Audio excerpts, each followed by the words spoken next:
ተቀምጬ እንደ ኤሌክትሪክ አይነት ነገር በላይ ላይ ያልፋል ዋስቆኝ ቆር ምንድነው ይሆነ ያለው ምን ነካኝ ያልኩ ሰውነቴና ያለው በሙሉ ይካሄዳል እና መልእክቱ ስለ ጌታችን ስለ ኢየሱስ ሞት ትንሳኤ እንዴት ለኃጢአታችን እንደተሰዋ እና እንዴት አርጎ በላችን እንደወሰደ እንደተነሳ እንዳረገ የሚናገር ነው ተማረኩ በህይወቴ መጀመሪያው ቀን እንቅልፍ የሚባለው ነገር አልተኛው ነው በፍጹም ለአንድ ነገር ይመጣና በላይ ላይ ይቀመጣል ለካውን ወንበሩ ላይ እንደተቀመጥኩት ማንንም ያስተለኛለም እና ያ ነገር ዶሮ ኩኩሉ ሲል ጥሎኝ ይሄዳል ያው የጨለማው ገዢ ነው በኋላ ወደ ጌታ ሰመጣ ያወቁት ከዛ አረፍኩኝ መለወጥ የታወቀ ከዛ ጓደኞቼ ብዙዎቹ ያባ ውስጥ ነበሩ እና በጌታ ሞኔን አውቀዋል ጠርተው እንዲያሉኝ እንገላሃለን ያሉ ከሰማይ ትልቅ ቋጥኝ ይመጣል እንደዚህ አይነት ጠረጴዛ ነው ጠረጴዛችን ብትንቱን ያወጣዋል ከዛ ከቤታችን ጣራ አንድ ቆርቆሮ ብቻ ተነጥላ ትሄዳለች በጌታ በኢየሱስ ስም ስል ልጄ ከመኝቷ ክፍል ሮጣ መጣች ተንበረከው አለቀስኩኝ የባለቤቴ ቀለበት ተወርውሮ እኔው ሲገባ ያለው ተደርቦ አለቃዬ ቢሮን ዘጋና ሽጉጥን አስቀምጦ አላምረዋለኛ ቤት ይሄን ህዝብ እንፈንክተዋለኝ የበጉ ሰርግ እኮ የተለየ ቀን ዋው እኔ ናፍቃለሁ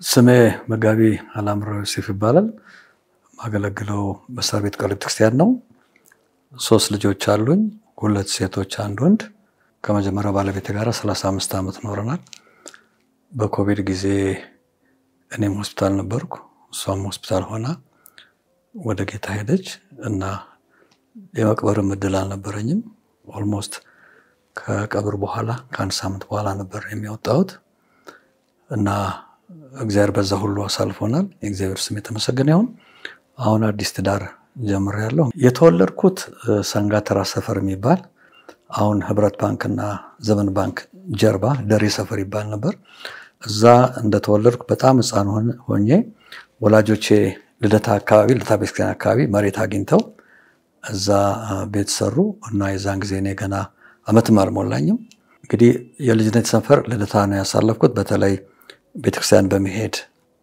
እንደሚታወቀው ዛሬ አልተለመደም እንጂ እድሜያችን ለትምህርት ሲደርስ ሃሁ የሚባል ነገር አለ አቦጊዳ በልክተ ዮሐንስ ከዛ በኋላ መዝሙረ ዳዊትን በግዕዝ ከዳር እስከ ዳር አባይ ማኔ ይባላሉ የዛን ጊዜ አስተማሩን እሳቸው ፊት ከተናገርን በኋላ ከዛ በኋላ ወደ ትምህርት ቤት ነው የገባነው ኤሌመንተሪ ሳይሆን እንዲሁ እንደንማር ይልታ ሰፈር እድገት ጣቢያ የሚባል ነበር እዛ ትምህርት ቤት የተወሰነ ከተማርን በኋላ በቀጥታ ወደ ደጃስ ባልቻ የግል ትምህርት ቤት ነው የተማርኩት እንግዲህ አንደኛ እና ሁለተኛ እስከ 6ኛ ክፍል ዘና የተማርኩት በነዛ ጊዜት በጣም ማስተዋውሰው ከልታ ቤተክርስቲያን መጥተው የሚያስተምሩን መምህራን ነበሩ ቄሶች ይመጡና ያስተምሩ ነበር ግብረገብ ፒሪየድ ተሰጥቶት እንማር ነበር ያ ምንድነው የተጠቀመን ወንድሞቻችን እህቶቻችን ታላቆቻችን እንድናከብር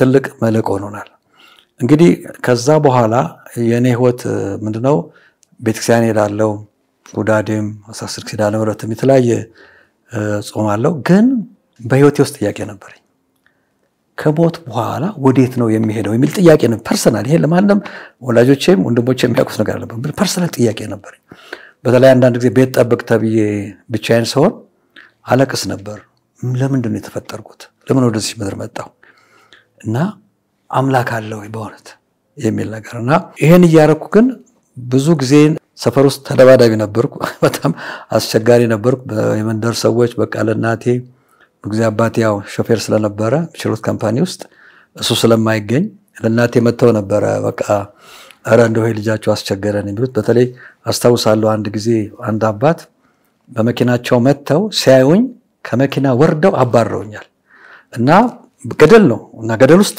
ገብቼ አመለጥኳቸውና ግን በዛ ውስጥ ሆኖ አሁንም ጥያቄ ነበርኝ በእንደዛ ሁኔታ ውስጥ እያለሁ በጣም ደስ ከሚለው ነገር የልጅነቴን እንትን ካለፍኩ በኋላ አብዛኛው ጊዜን ማሳለፈው በስፖርት ነበር አዲስ አበባ ከማ እዚህ አዲስ ከተማ ጋር አለ መገላበጥ አለ ቴብል ቴኒስ ጫወት ነበር እግር ኳስ ጫወት ነበር በተለይ ሰፈራችን ውስጥ በጣም ከሚታወቁት ኳስ ተጫዋቾች ውስጥ አንዱ ነበርኩ በተለይ እነ ኤርትራ ቡድን አሰልጣኝ ነው ግርማ አብርሃ፣ ኤልፓ እነ ሰለሞን ወንድሙ ኤርሚያስ ወንድሙ ጋር አብረን ነበር የምንጫወተውና በጣም ነበር ኳስ የምወደው። ተኝቼ ኳስ ጫወት ነበር በእንቅልፍ ቤት ነው። በሚቀጥለው ቀን ተግባራዊ ነበር ማድረግ ያንን ነገርና አብዛኛውን ጊዜ ያሳለፍኩት በስፖርት ነው እና ለወጣቶች ለኢትዮጵያ ወጣቶች ቡድን ተመርጬ ነበር። በተለይ ወንድማችን ሰለሞን አያሌው ከልደታ እስከ ጀማይካ በሚለው መጽሐፉ ላይ ጽፎታል፣ እዛ አስፍሮታል። እና በእንደዚህ ሁኔታ ውስጥ እያለሁኝ ኳስ እየተጫወትኩ እያለሁኝ ጓደኞቼ ኢሳያስ ስዩም የሚባል የሰፈራችን ልጅ አበሽኩት ነበር። አባቱና ቤተሰቦቹ ክርስቲያኖች ነበሩ። አንተ ጴንጤ ከጣራ ገንዘብ ይፈሳል ያን የተቀበላችሁ ነው ሲሉ እኔ ምንም አላልኩም። ኳሷን ቀጣረኩና በሚቀጥለው ሳምንት እናንተ ቸርች ተወስደኛል አሉት።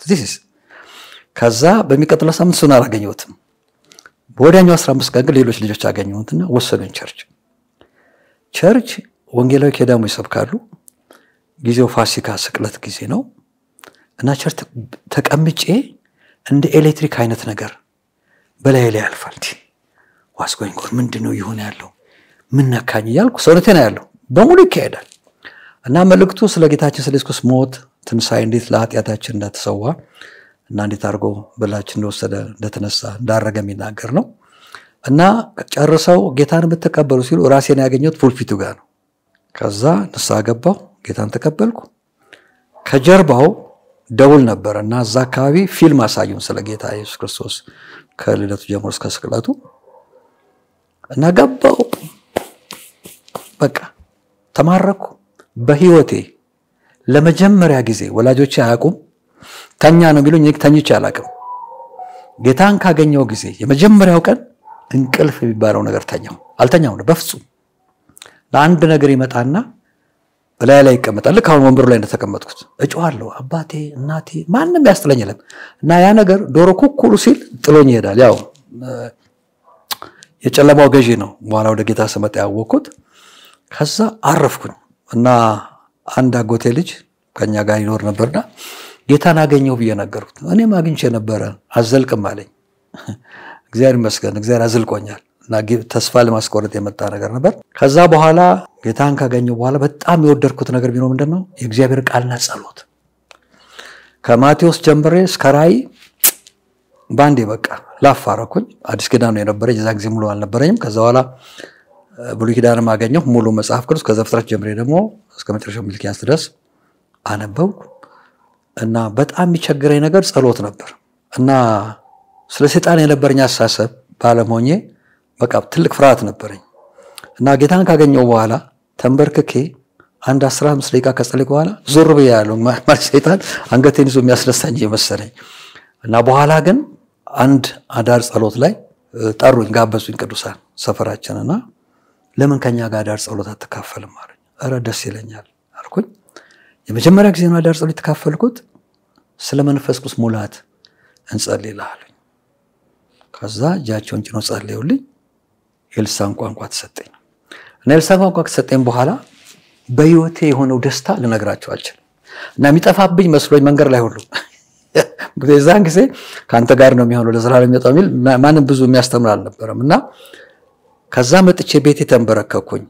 15 ደቂቃ መጸለይ የሚያቅተኝ 3 ሰዓት ተንበርክኬ ያለ ምንም ዋው። ከዛ ጊዜ ጀምሮ 360 ዲግሪ ህይወቴ ሽፍት አደረገ። ቤተሰቦቼ በጌታ መሆኔን አወቁ እና በጌታ መሆኔን ሲያውቁ በተለይ አባቴ በጣም ነው ያዘነው። ምክንያቱም በኳስ ጨዋታ ብዙ ተስፋ ያደረጉ ነበር እኔን እና ያ ባለመሆኑ በጣም ተናዶ ተበሳጭቶ ነበር እና ቤትም የመጸለይ ነፃነት አልነበረኝም እና መጸለየው ሽንት ቤታችን በጣም ቆንጆ ነው፣ በጣም ዲሾ የተደረገ ነው።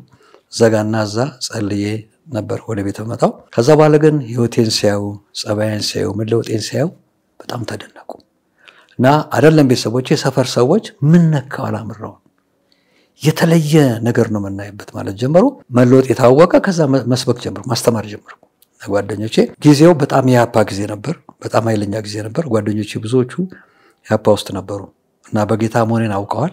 ጠርተው እንዲያሉኝ እንገላሃለን ነው ያሉኝ።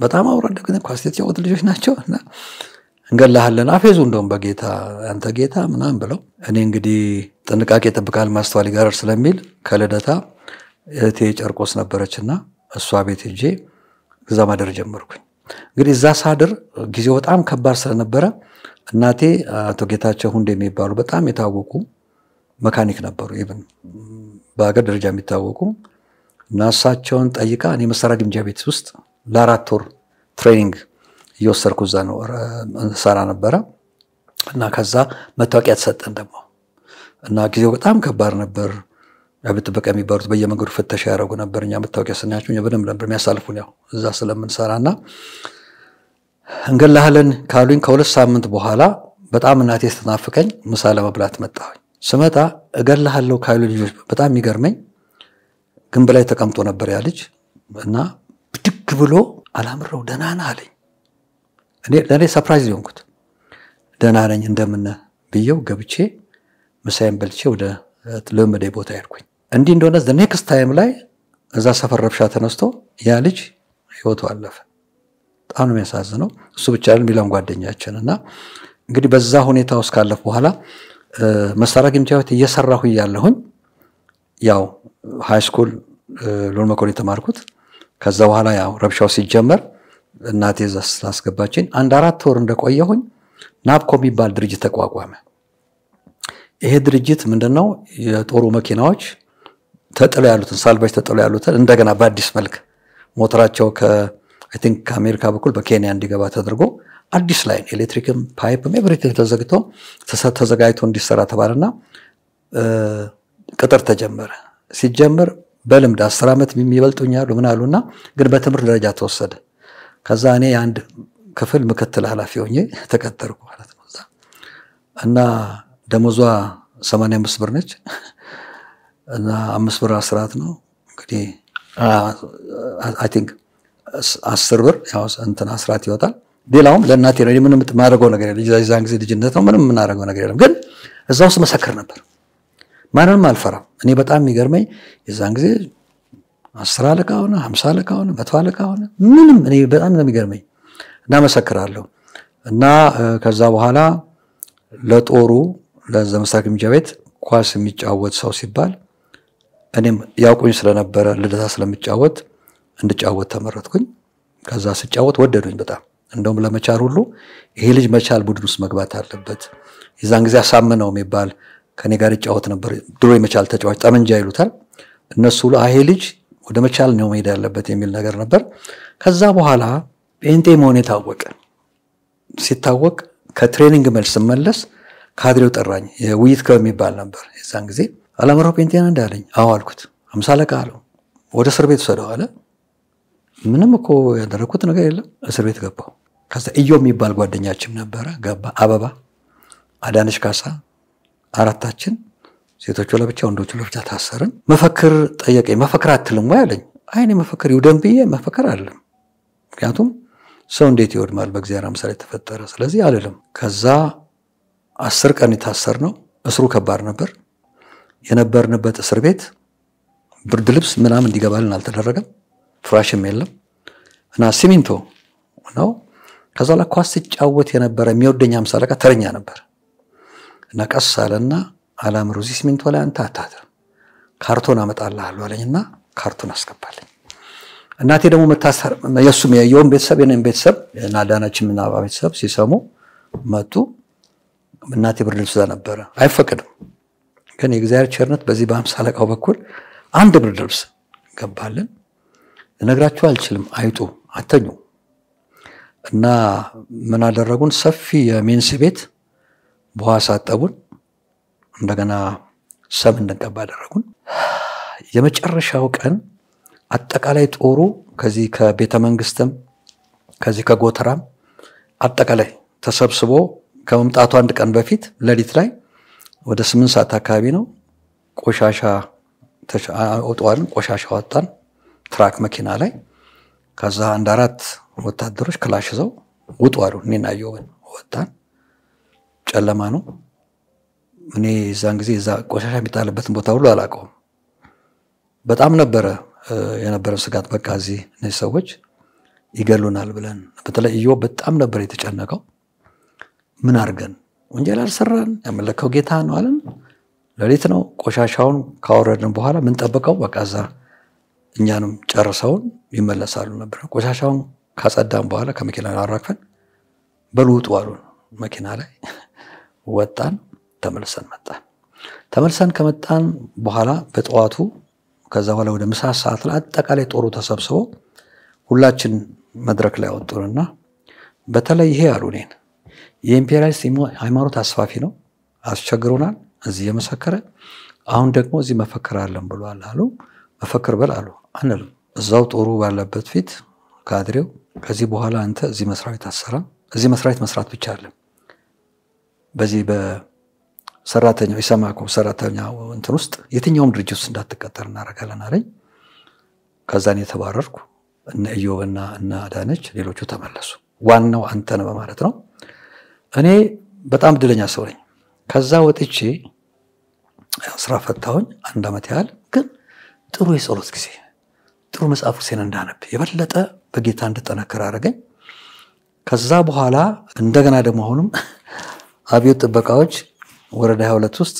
ከበደ ጥበቡ የሚባለው ወንድማችን ውስጥ ቁጭ ብለን ስንጸልይና ካሴት ስንሰማ እነሱ ደግሞ መጡ እነዚህ ጸረ ኢምፔሪያሊስቶች ናቸው በሚል ወሰዱ እና በጣም ደስ የሚለኝ ማረሳው ልክ ወደ እስር ቤት ስንሄድ ኃይለኛ ነገር ከሰማይ ወደ ውስጥ ሲገባ ነው የሚታወቅ ኃይለኛ ደስታ እኔ እንደዛ አይነት ደስታ በህይወቴ አይቻልም ልዩ ደስታ እና ቀበቶ ፍቱ ተባልን ጫማ ከራችሁን ተባልን አንድ ወር ታሰረ አንድ ወር በተለይ አንዱ የጠጅ ቤት ኃላፊ ነው እሱ ነበር እየጠራን ሃይማኖታችሁን ካዱ እንደው በጣም ትዝ የሚለኝ እንዲህ መብራት አብራና ሳይንሱን አየው አለኝ መብራት አብርቶ ስለሱ ሳይንስ ያነበርና ምንም ነገር ስላልተገኘብን ቤተሰቦቻችንም በየመንግስት ቦታ ሮጡ ተሯሯጡ ምን አሉ ከዛ አንድ ወር ካሰሩን በኋላ በሉጡ ተባል ወጣን ያው እንግዲህ በዚህ ሁሉ ሲሆን ቸርች አገለግላለሁ መጀመሪያ አገልግሎት የጀመርኩት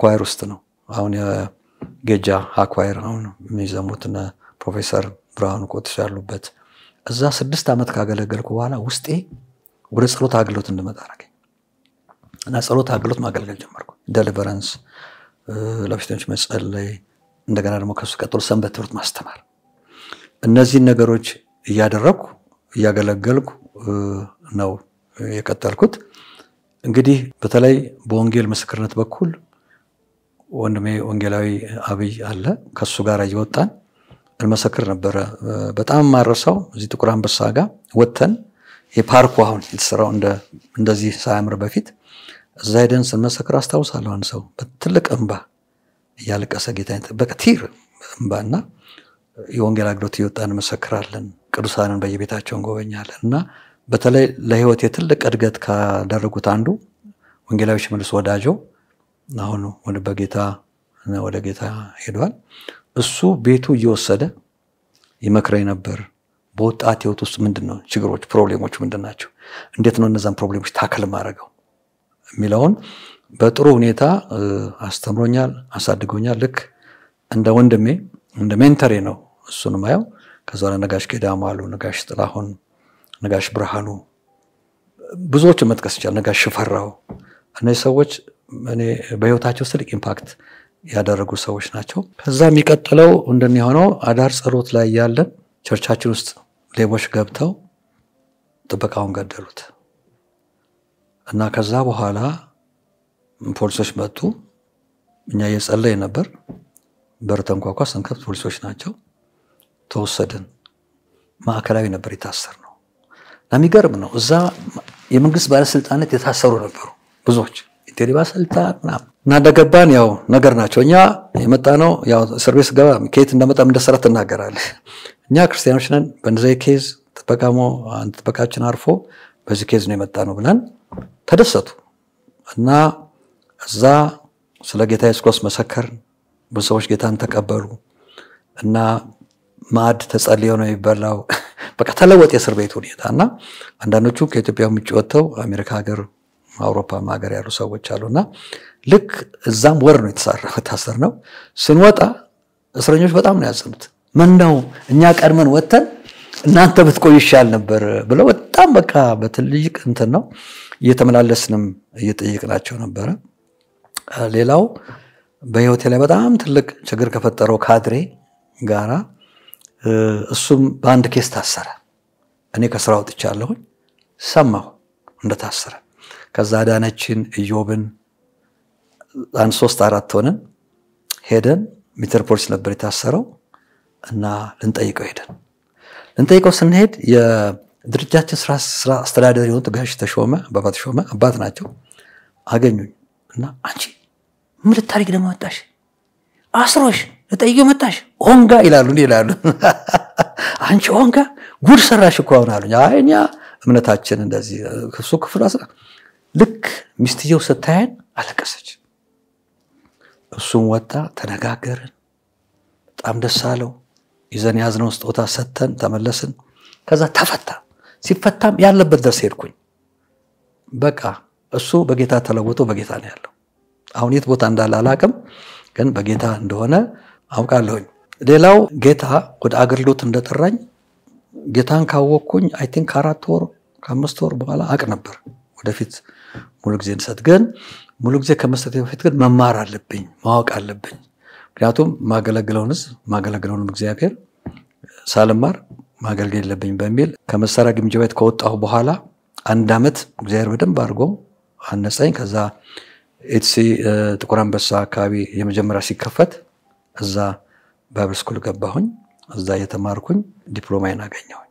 እዛ እየተማርኩ ያለው ማስታወሰው አንዴ ወንድሜ ጌቱ ባሹ የሚባል መንገድ ላይ ስንሄድ እንዲያን ዞር ብሎ ምንም ስለ አገልግሎት ስለ ጥሪ ምንም የነገሩት ነገር የለም። አላምረው አለኝ፣ አንተ ወደፊት ጌታን የምታገለግል ሰው። ደነገጥኩኝ። ምንም የተነጋገርነው ነገር የለምና ማለት ሰዎች ኮንፈርም ያደርጉ ነበር በተለያየ መንገድ እና ከዛ በኋላ እንግዲህ ወደ አገልግሎት ከመግባት በፊት ቀጥና ትራንስፖርት የሚባል ነበር በህዝባዊ እዚህ በምን ይባለው የዚህ ሰራተኛ ቅጥር ማስታወቂያቼ ተወዳደርኩኝ። በጣም ብዙ ሰው ነበር የሚወዳደረው እና ለውድድር ወደ ድርጅት የሚልከው ሰው የተግባር ግራጁዌት ነህ? አዎ። መንጃ ፈቃድ አለ? የለኝም። ሂድ እያለ ያባረ መጨረሻ ላይ ጋር ደረሰ። መንጃ ፈቃድ አለ አለኝ። አዎ። ተግባር? አዎ። አንተ ነው የምትሄደው ለጽፎ ብቻዬን እና ወደ መቀጠርበት መስሪያ ቤት ሲሄድ ሰውየው በዘመድ የመጣው መሰለው። እንዴት አንተን ብቻ ላካ አለኝ። ይሄው ሄደው ጠይቀው ትችላለህ። ከዛ ቀጠና 2 ትራንስፖርት እዚህ ሙሉ ወንጌል ጀርባ ነበረ። እዛ እንትኑ የዛን ጊዜ በስደቱ ምክንያት ተዘግቶ ነበር ቸርቹና እዛ ተከተርኩ። አቶ ሚሊዮን የሚባል ዋናው የቴክኒክ ኃላፊ ነበር። እኔ እሱ ምክትል ሆኜ ተከተርኩት እና ፈተናው የሚቀጥለው ተወስዳለህ አለኝ። እሺ ብዬ እኔ ተግባር የተማርኩትን በእንግሊዘኛ ምናምን ሳጠና ለፈተናው ሲሄድ በአማርኛ ነው የፈተነኝ። አለፍኩኝ፣ ተቀጠርኩሳ። መሳሪያ ግምጃ ቤት አገኘው የነበረውን 4 እጥፍ ነው ጌታ እዚህ ቀጠና ትራንስፖርት ስቀጠር የሰጠኝ። የዛ ጊዜ ላይሰንስ ነበረኝና አቶ ሽፈራው ይባላሉ። ወጣት ነኝ፣ ወደ 24-23 ዓመቴ ነው እና አንቺ አሁን ይህችን ኢንትሪ ትነጃለሽ አሉ። ይምጣና አሳይዎታለሁ አልኳቸው። ኢንትሪ ከነሳቢው ነዳ ነበር በዛ ጊዜ እና ያ ቦታ በጣም የጉቦ ቦታ ነው እና ለመጀመሪያ ጊዜ መኪና ስፈትሽ 450 ብር ነው በሶፍት አድርገው በሹፌሩ በኩል ጋሼ ለከውልሃል ይሄናል ምን ስጠው ብለውኝ ነው። ጋሼም አንተም ቢሮ እንድትመጡ አልኳቸው። መጡ። ሰውየው ቁጭ አሉ። አባት በጣም አከብሮታለሁ ወደታለሁ። እኔ ክርስቲያን ነኝ፣ ጉቦ አልቀበልም። አንደኛ እዚህ ቦታ 2 መንግስት አስቀምጦኛል። የሰማይ መንግስት አስቀምጦኛል፣ የምድር መንግስት አስቀምጦኛል። ስለዚህ ብሩን ይወሰዱ። ያው ልጁ ሹፌሩ እጅ ነበረ። ብሩን ሰጥቷቸው ወጡ። አረ አንዴ ተባረከ ልጅ መጥቷል እዚህ ጉቦ ማይቀበላሉ። ገላገሉኝ። ምንም አይነት የጉቦ ጥያቄ እኔ ጋር አይመጣም ነበር። ሲመጡ ፕሮብሌማቸውን ያነግሩኛል። አሁን ወደ መቀሌ ልንሄድ ነው፣ ወደ አስመራ ልንሄድ ነው፣ እዛ እንቆያለን፣ አመትም 2 ዓመት ስለምን ቆይ እባክህ እንደው እዚህ ሆለታም ወይም ደግሞ ሰበታም ወይም ደግሞ እንደዚህ ቅርብ ቦታ ደርሰን ጤፍም እንጨትም ለቤተሰቦቻችን ዘን እንምጣ ሲሉ ክሊር ስለሚነግሩኝ ጎ ወደ ስምረት ልካቸዋለሁ። እንዳሉት ይመጣሉ፣ ይሄዳሉ። እና እግዚአብሔር እዛ ቦታ ላይ በጣም ካስተማሪ ነገር አንዱ በዚህ ነገር መንፈስ ቅዱስ እንዴት አድርጎ እንደተጠበቀኝ ለነገራቸው አልችልም። ዛሬ ብዙ ጓደኞቼ እዛ ውስጥ የነበሩ በህይወት የሉ እና ድሬዳዋ ላይ በጣም አስቸጋሪ ነገር ተፈጠረ። በተለይ ኮራፕሽኑ ብዙ ሆነና አሁን አሜሪካን ሀገር ይገኛል ወንድሜ አቶ ግርማ እሱ የቀጠና 4 እዚህ ሳር ቤት አጠገብ ኃላፊ ነበር። ተጠርቼ ማን ይል ሲባል ከኔ በላይ ብዙ ሰዎች አሉ። አይ ጴንጤ ያላመረው አለ ተብዬ ለመጀመሪያ ጊዜ በህይወቴ ከከተማ ወጥቼ አላውቅም። ድሬዳዋ ሄድኩኝ። ድሬዳዋ እንደገባሁኝ እግዚአብሔር አንድ ህልም አሳየኝ። ህልሙ ምንድነው? ድምጽ ነው የምሰማው። ይዋጉሃል አድዘንዴ ካንተ ጋር ነኝ ድል አይነሱም ይላል እግዚአብሔር የሚል ድምጽ ሲሰማ ብድግ አልኩኝ። ስነቃ ሌሊት ነው።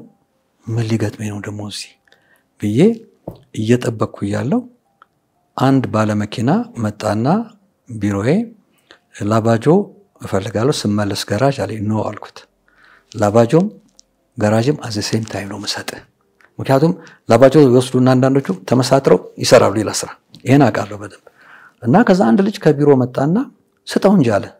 ሽጉጥ አውጥቶ ሳቄ ነው የመጣው። እዛን ጊዜ በእውነት እግዚአብሔር መንፈስ እንዴት እንደሚረዳ ነግራችሁ አልችልም። ሽጉጥ አውጥቶ ስጠው አለኝ። ምንድነው አንተ አልኩት። ምንድነው አንተ? እኮ ከአዲስ አበባ ተልኬ ነው የመጣሁት። አንዳንድ ችግሮች እንዳሉ ተነግሮኛል። ይሄን ችግር ላስተካከል ነው የመጣሁት። ኦኬ እንግዲህ አንተ ስራ ለብዬ የዛን ጊዜ መቶ አለቃ ተረፈ የሚባል ነበር ስራ አስኪያጁ ድሬዳዋ። መቶ አለቃ ተረፈ ወደ አዲስ አበባ ላከኝ አልኩት። ምን ተፈጠረ አለኝ። አይ እንዲህ ጥሩ ተባለ። እኔ ወጣሁኝ። ገባሱ ተነጋገሩ። ሁለቱም ያው የሰፓ እንትኖች ናቸው። ግባልኝ ገባው። እግሩ ላይ ወደቃለው እኔ እግር ላይ እንዴ አይ እኔን አልፈልግም ግን አንድ ነገር ወቅ ስራህን ወቅ። ይሄ አንተ ስራ አይደለም የኔ ስራ። ተለከነ መጣው ቴክኒሻን ነኝ። አስተዳደሩ ስራ አስኪያጁን ከመወሰኑ በፊት እኔ የምሰጠውን ነገር ተቀብለው ነው የሚወስነው። ያው ኮራፕሽን አለ እና ከዛ ይሄ ልጅ በአንድ ሳምንት ውስጥ ከቀጠና ውጪ መኪና ሲያሰማራ ተገኘ። እንትን ዙ መዝገብ ሁሉ ዙ ከዛ ብድግ አድርገው በቀጥታ መቀሌ ነው የመደቡት። በጣም ኃይለኛ ጦርነት ነበር እና ስሙን መናገር ስለማልፈልግ ነው ስለማያስፈልግ። እንግዲህ በእንደዚህ ሁኔታ ውስጥ ያለሁኝ ጮኛ ነበረችኝ። እኔ ታታ ነው ምላት ስሟ ወንሽ ተፈራና አንድ ቀን ወንሽ ተፈራ በየጠይቃለ ታታ ነው ምለውና ከሷ ጋራ ያው ሁሉ ነገር ጨርሰን ቤተክርስቲያንም ተምረን ምን ብለን 1979 ሰኔ 6 ላይ አገባው እና የዛን ጊዜ ከድሬዳዋ እዚህ የመጣሁ ነበር መሰራው። ከዛ አብረን ድሬዳዋ ሄደን ከድሬዳዋ 2 አመት እንዳገለገልኩ እንደገና ወደዚህ መጣሁ። የተመደብኩ ቀጠና 5 ተመደብኩ። አብረን መጣን። የመጀመሪያ ልጃችንን ሊዲያን እግዚአብሔር ሰጠን። እዚህ ቀጠና 5ም በጣም ኃይለኛ ቦታ ነው፣ ኮራፕትድ ቦታ ነው እና አንድ ሰው መጣና እኔ ጋር ከስራ አስኪያጁ አቶ ሰለሞን ይባላል በስልክ ደወለልኝና ይሄ መኪና ችግር አለው እስቲ ይለት ኢንጂኑ ክራክ አርጓል ይላል አለ። ሰውየው እኔ ጋር መጣ። ክራክ አርጓል የሚል የመንገድ ትራንስፖርት ይዟል ታትሞ ተፈርሞበት ያለ። እሺ መኪናን አምጣ አልኩት። ቱታ ያለበስኩ ገብቼ ሳየው ኢንጂኑ ክራክ አይደለም ምንም ንጹህ ነው። አቶ ከሌ አቤት ይሄን ጭነህ ወደ መቀሌ ትሄዳለህ አታወዲ ምናምን ብሎ እሱም ሽጉጥ አወጣ። እኔ ደግሞ ሽጉጥ የሚያዙ ሰዎች ናቸው የሚገጥሙኝ። ከዛ ምን አልክ አልኩት። እንዲህ አልኩት ይኸውልህ የኔ እናት አንተን እጅ ይዘህ ታስተምራለች። እንደማሆን ሀገር ውስጥ የለችም ጣሊያን ሀገር ነው ያለችው። አንደኛ አንተ ጉቦ ሰጥተህ ነው ይሄን እንትን እኔ ልቤ የዛን ጊዜ ያለው በጣም ነው የሚገርመኝ። ይሄን ጉቦ ሰጥተህ ነው ያጻፍከው። እኔ ላይ ሄዳለሁ የፈለክበት ሂድ። ኢንጂኑን አይቼዋለሁ ክራክ የለውም። መንገድ ትራንስፖርት በጉቦ ነው የጻፉልህ። ከዛ ወደ ቤት እስከሚሄድ 10 ሰዓት እስከሚሄድ ከሰዓት ነው የሆነው። ሰዎች ተሰበሰቡ። እንዴት ታረጋለህ? እንዴት እንሰራለን? እንዴት ሲብታ ታወጣበታለህ ሲልሽ ላይ ያሉት። ከዛ እኔ በቃ ቤት የገባው ተንበረከው እግዚአብሔር አልኩኝ ይሄ ሰው እንቅልፍ እንዳይተኛ እኔ በጽድቅ እንደሰራው አንተ ከኔ ጋር እንዳለ መታወቅ አለበት። ሰውየው እንቅልፍ ሳይተኛ 12 ሰዓት ጥበቃዎች ጋር መጥቶ ተጨነቁ። ይሄ ልጅት ላገኘዋል። አሁን ኦሬገን ውስጥ አለች እህታችን። ጠዋት ስትገባ መዝገብ ቤት እሷ ጋር ሄዶ እባክሽ ተጨነቁ ምን ልሆን አለ። መጣችና እሷ አሌክስ አብረን እንጸልያለን። እዛ በሮብሮብ አብረን እንጸልያ። አሌክስ ሰውዬ ተጨንቋል ሊያናግር ይፈልጋል ጥፋተኛ ነኝ ብሏል። ወይኔ ያምጪው አልኳት። ስቲል ኦሬገን ያለችው እዛ አለችና መጣ። ጉቦ ሰጥተናል የሚያጻፍከው? አዎ። ታዲያ አንተ ጉቦ ያጻፍከውን እኔ ሌላ አንተ ይሄን እውነት ነው ብዬ መስክር አለብኝ? አጥፍቻለሁ። ጭነቴን ጭኜ ሄዳለሁ። ጭነቱን ጭኖ ሄደ። ከዛ በኋላ ሲያገኘኝ እንዲህ ነው አታውዲ ብሩክ ነው የሚለኝ እና አሁን ያለውን ሁኔታ ሳይ በጣም አዝናለሁ። ወረዳ ውስጥ ክፍለ ከተማ ውስጥ በተለያየ መንግስት መስሪያ ቤት ውስጥ እሰማለሁ። ምንድነው የዛን ጊዜ የነበረው እግዚአብሔር ግሎሪ የት ነው የሄደው? ያ በሚከፈለን ደሞዝ ነው የምንኖረው። እኔ እግዚአብሔር የተመሰገነ በሚከፈለን ደሞዝ ነበር የምኖረው እና አሁን ሳይ ያለው ነገር አዝናለሁ። በጣም ነው ማዝነው። የምሰማቸው ብዙ ወሬዎች አሉ። ከሌ እንደዚህ ያርጉ where is God? የምናመልከው አምላክ የት ነው? የእነ አብርሃም አምላክ ወይ የኛም አምላክ የዮሴፍ አምላክ የኛ አምላክ ነው? እና እነዚህም አስቸጋሪ ሁኔታዎች አልፌያለሁ በህይወቴ። ከዛ በኋላ ወደ ሙሉ ጊዜ ለመምጣት እየተዘጋጀው ያለው ስራዬን አለቀኩ። ስራዬን እየሰራሁ ነው። አገለግላለሁ። ጸሎት አገልግሎት አገለግላለሁ። ብዙ ሰዎች የዛን ጊዜ ቸርቾች ተዘግተው ስለነበረ ብዙ ሰውኛ ጋር 3 ፈረቃ ነበረ መሰረት ህይወት እና በሶስቱም ፈረቃ ውስጥ ፕሬየር ግሩፕ አለ። ከ12 ሰዓት ተኩል እስከ 2 ሰዓት የተወሰነ 4 ሆነን እንደገና ላይ ያሉ ሰዎች ደግሞ ዳውን ይወርዱና ከ2 ተኩል እስከ 5 ሰዓት እንደዚህ ያደረገን ሙሉን ሶስቱን ፈረቃ እንሸፍናለን። ሰው ከሄደ በኋላ ደግሞ በሽተኞች አሉ ለነሱ እንጸልያለን እና 12 ሰዓት ሲሆን ነው የምናውቀው ቸርቹን የምንለቀው እና በዛ ውስጥ እግዚአብሔር ትልቁ ያስተማረ ነገር ምንድነው ቢባል የእግዚአብሔር ፍቅር ህልውናው።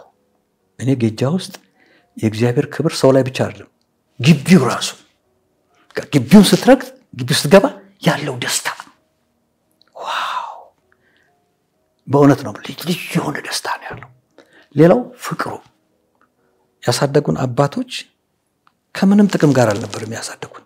ክብር ዝና ገንዘብ ለነሱ ምንም አልነበር። ንጹህ ጌታን ነው ይሰጡን። እኔ አስታውሳለሁ አንድ አባት አንድ ጊዜ በጠዋት ሄጄ እሳቸውን በጠዋት ነበሩ ግቢ ውስጥ እና አላምረው አሉኝ። ልጸልይልህ አሉኝ። ታች ግራውንድ ውስጥ ልጸልይልህ መጸለይ ብቻ አይደለም ለአንዳንድ ነገር ያስፈልጋል ብለው ገንዘብ አሰጡኝ። እሳቸው ነጋዴ አይደሉም፣ የመንግስት ሰራተኛ ናቸው። ብዙ ነገሮች አይደለም ግን ያላቸው ፍቅር እኔ ጌጃ ውስጥ ያሉ አባቶች እኔ እንዴት ኤክስፕረስ ማድረግ ያቀተኛል። ክርስቶስን ነው ያሳዩን፣ ህይወታቸውን ያፈሰሱት ለኛ እና ይሄን አይቻለሁ በህይወቴ። ከዛ ወደ ሙሉ ጊዜ አገልግሎት ለመምጣት በተዘጋጀሁበት ጊዜ እኔ ያው በመንፈስ ጸጋ ስጦታዎች አምናለሁ። በልሳን ስጦታዎች በደንብ ነው ልሳን ጸልያለሁ።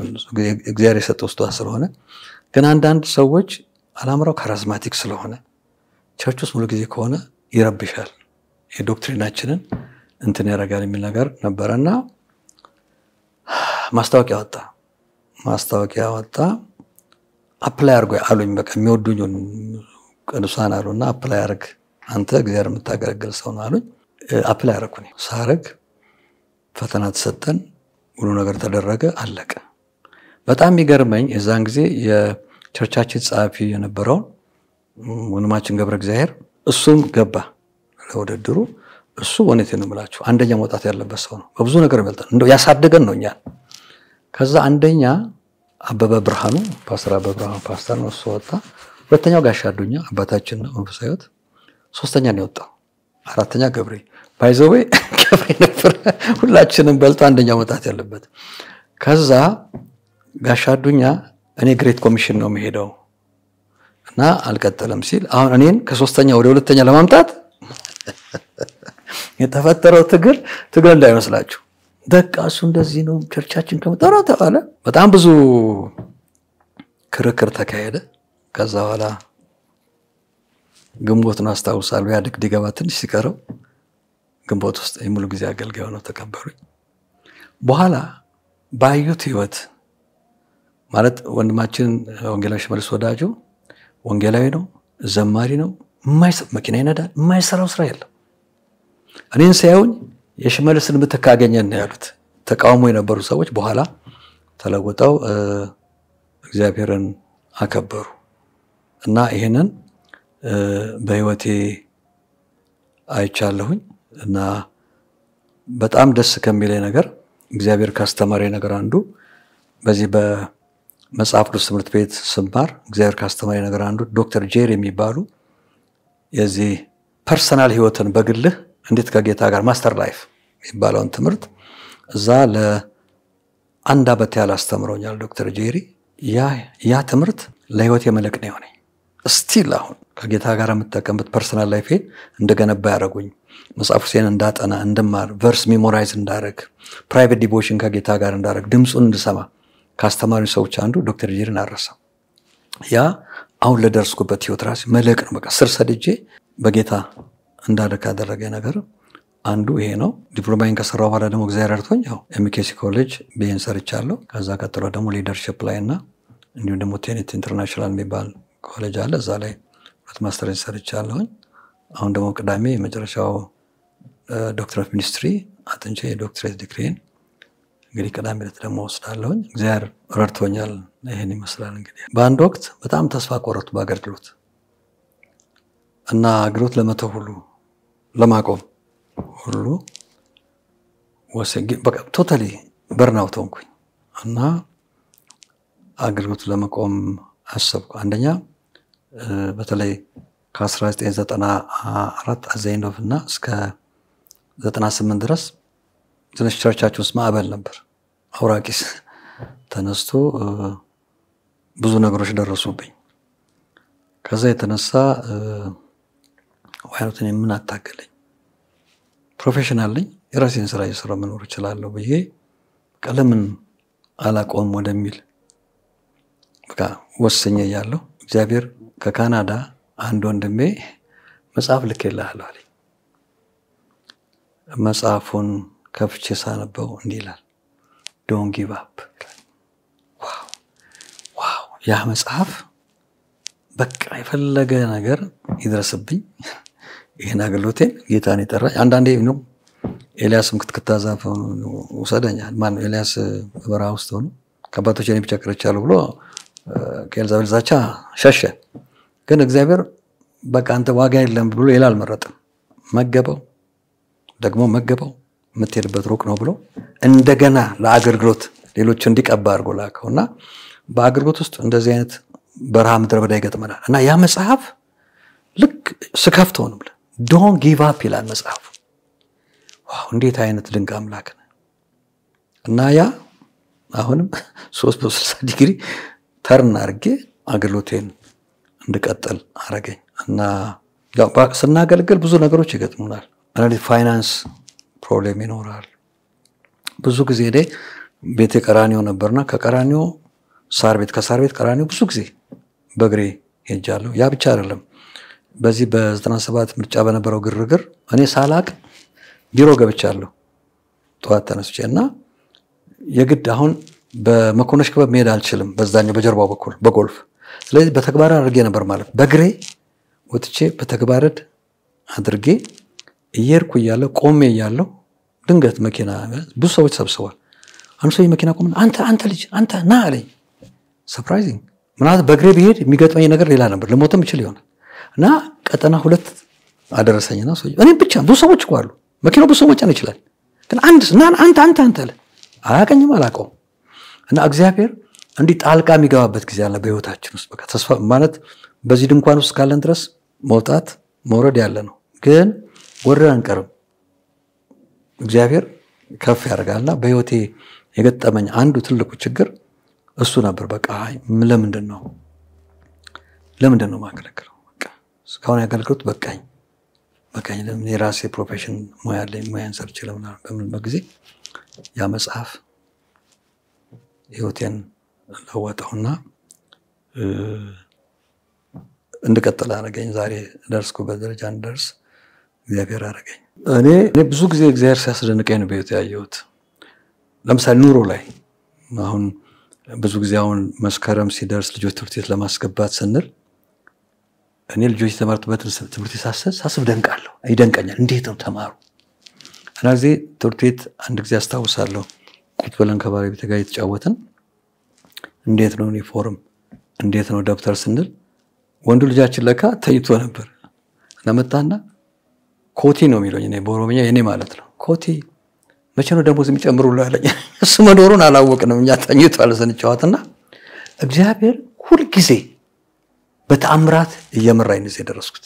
በጣም በቃ እኔ ሁሌ አንድ ነገር ሲመጣ ወደ እግዚአብሔር ነው የመቀርበው ወደ እግዚአብሔር ይቀርባለሁ እግዚአብሔር ሲመልስልኝ ነው ለምሳሌ አንድ ምሳሌ ልንገር አንድ ጊዜ ከቤት ወጥቼ ወደ ስራ ልሄድ ስል ባለቤቴ እንዲያለችኝ ጤፍ የለም አለችኝ አሁን ቢሮ ሄጄ እኔ አሁን ስለ ጤፍ እንጂ ማሰበው ስላግሎት አላሰበው ስለዚህ ምንድነው ማድረግ ያለብኝ መጸለይ ነው ያለብኝ ምክንያቱም የጠራኝ ሰው አይደለ ማመልከቻዬ ለሱ ነው ማቀርበው እና እየጸለይኩ ያለው ለሌሊት ላይ እንዲያለኝ እግዚአብሔርን ተስፋ አድርግ በርታ ልብ የሚጽና እግዚአብሔርን ተስፋ አድርግ አልኳት ዛሬ ታታ ለሊት ላይ እግዚአብሔር ይሄን ድምጽ ነው ያሰማኝ ክፍሉን ሄጄ አነበብኩት ከዛ ቢሮ መጣሁኝ አንድ ወንድማችን በጣም እናከብራቸው ወንድም ከአሜሪካ ወደ ታንዛኒያ ሊሄዱ የ9 ሰዓት እንትን ነበራቸው ትራንዚት ነበራቸው እና ጓደኞቻቸው ይዟቸው መጡ ጓደኞቻቸው ቢሮ ማለት መኪና ውስጥ ነበሩ እሳቸው ገብተው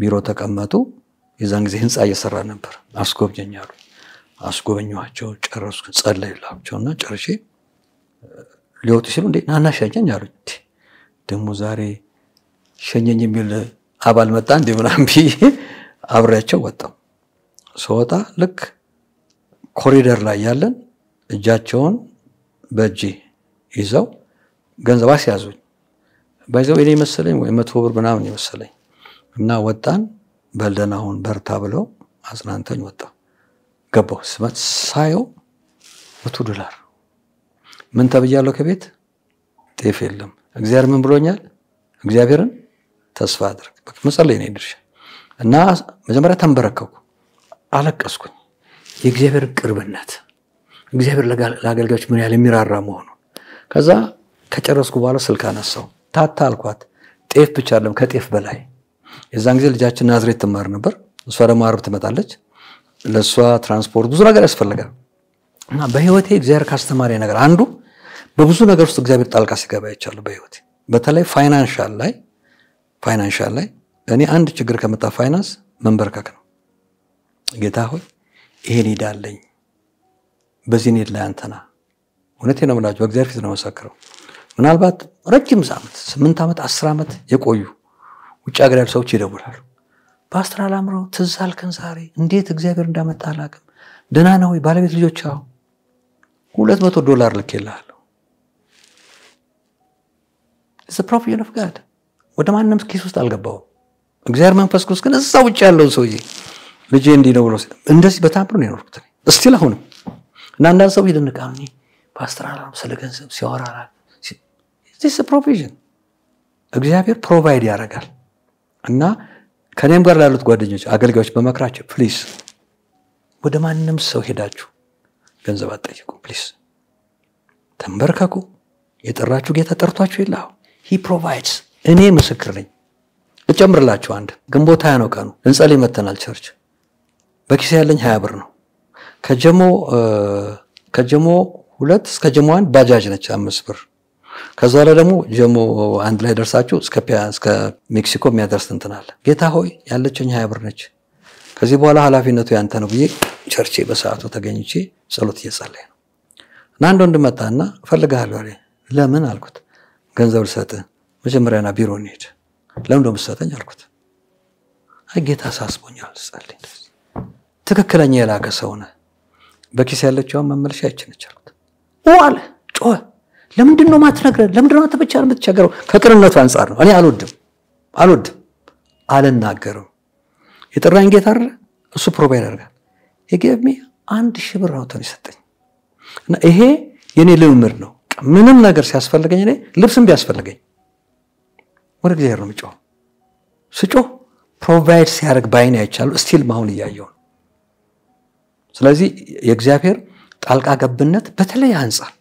በተለይ አንድ ጊዜ ወባ ታመሜ ደብረ ዘይት ሄጄ ወባ ታመምኩ እና ወሩን አላወኩም እና ቴምፕሬቸር 40 ገባ ዩናይትድ ቪዥን ነው ሄድኩት ዶክተሩ ሰርፕራይዝ ሆነ እንዴት አልወደክም አለኝ እንዴት ሳትወርቅ መጣ ኤግዛክት ጣልቃ ገብነት ነው ታከምኩ ወጣው ኦልሞስት አንድ ወር ያህል አቅም አልነበረኝምና ጌታ ግን እንትን አርጎኝ ተሻለኝ እና ብዙ ማውራቸው ነገሮች አሉኝ እግዚአብሔር ጣልቃ ገብነት ከማይውል አንዱ በኮቪድ ጊዜ እኔ ሆስፒታል ነበርኩኝ ባለቤቴ ኦሬዲ አንቀላፍታ ወደ ጌታ ሄደችበት ጊዜ ነበረ። በእርግጥ ከመሆኑ በፊት ታማያለች። መጀመሪያ እዚህ አለርት ሆስፒታል ነበረች። ከዛ ግሩም ነው እና እኔ አስታምም ነበር እና ሳስታምም ናስቲ አንድ ነገር አለው ትለኝና አትነግረኝም። ምንድነው እያልኩ አስብ ነበር። ከዛ እሷን ወደ ግሩም ከመግባቷ በፊት አለርት ያለች መኝታ ቤት መተኛ ተስጠለኝ እና ሳሎን ገብቼ ጸልዬ ትንሽ ገደም አልኩኝ። ከሰማይ ትልቅ ቋጥኝ ይመጣል። እንደዚህ አይነት ጠረጴዛ ነው ጠረጴዛችን ብትንቱን ያወጣዋል። ከዛ ከቤታችን ጣራ አንድ ቆርቆሮ ብቻ ተነጥላ ትሄዳለች። በጌታ በኢየሱስ ስም ስል ልጄ ከመኝቷ ክፍል ሮጣ መጣች እና አንድ ሰው እኔንም ስናሽ ነው ሊይዘኝ ሲል ሳምልጠው ነው ያየሁት። በቃ ሊይዘኝ እኔንም ሲል ነገርኳት። ጸለይን። ከዛ ምን ያለው የባለቤቴ ቀለበት ተወርውሮ እኔው ሲገባ ያለው ተደርቦ እና በቃ አንድ ነገር እንደሚሆን ይታወቀኛል። ግን መናገር አልችልም። ኦሬዲ ነገሩ ከሆነ በኋላ ኤክስፔክት አላደረኩም። በዚህ ጊዜ ታታ ትሞታለች የሚል ፈጽሞ በፍጹም በምንም አልነበረኝም። እንዳልኩ እዛ ሊኔም ሆኜ ቀለበቷ መጥቶ እዚህ ጠላቀው ሲገባ ያለው እንደገና ሰዎች ወደ ቀብር ቦታ እንዲሄዱ ያለው በጌታ በኢየሱስ በየገስና ዝምላለሁ እና ከወጣው በኋላ ሲነግሩኝ በጣም ነው ያዘንኩት። አዝኛለሁ። ግን በአንድ በኩል ደግሞ እሷ ሄደችው ወደ ጌታ ነው። ስለዚህ እኔ በጣም ይገርመኝ ሊያጽናኑ ሰዎች መተው እነሱን ሳጽናኑ ነው ማየው። ይሄ ምንድነው? የእግዚአብሔር መንፈስ የእግዚአብሔር ቃል በመናልፍበት ጎዳና ሁሉ ስትሬንግዝን ይሰጠናል። ከዛ ከሆስፒታል ወጥቼ ቁጭ ብዬ እንዳልኩ ብዙ ጊዜ ባለቤቴ በጣም የምትወዳቸው ጎረቤት አላት። አንዷ ሙስሊም ናቸው፣ አንዷ ኦርቶዶክስ ናቸው። ቡና ታፈላ ነጠራቸዋለች፣ አብሮ ይጫወታሉ እና ነገረቻቸው። እኔ ህልማየሁ። ህልሜ ምንድነው? ከዚህ በፊት ታማ የነበረችው እህቷ እኔም ነበርኩኝ ሳተጋባ በፊት መስክራላት ወደ ጌታ መጣ። ወደ ጌታ ሄደች። ነጭ ልብስ ለብሳ ትመጣለች። እጄን ትይዝና ታታ በቃሽ፣ በዚህ ምድር ደከምሽ፣ አሁን ልወስድሽ ነው የመጣሁት ብላ እጅ ለእጅ ታይዘን ስንሄድ አየሁ።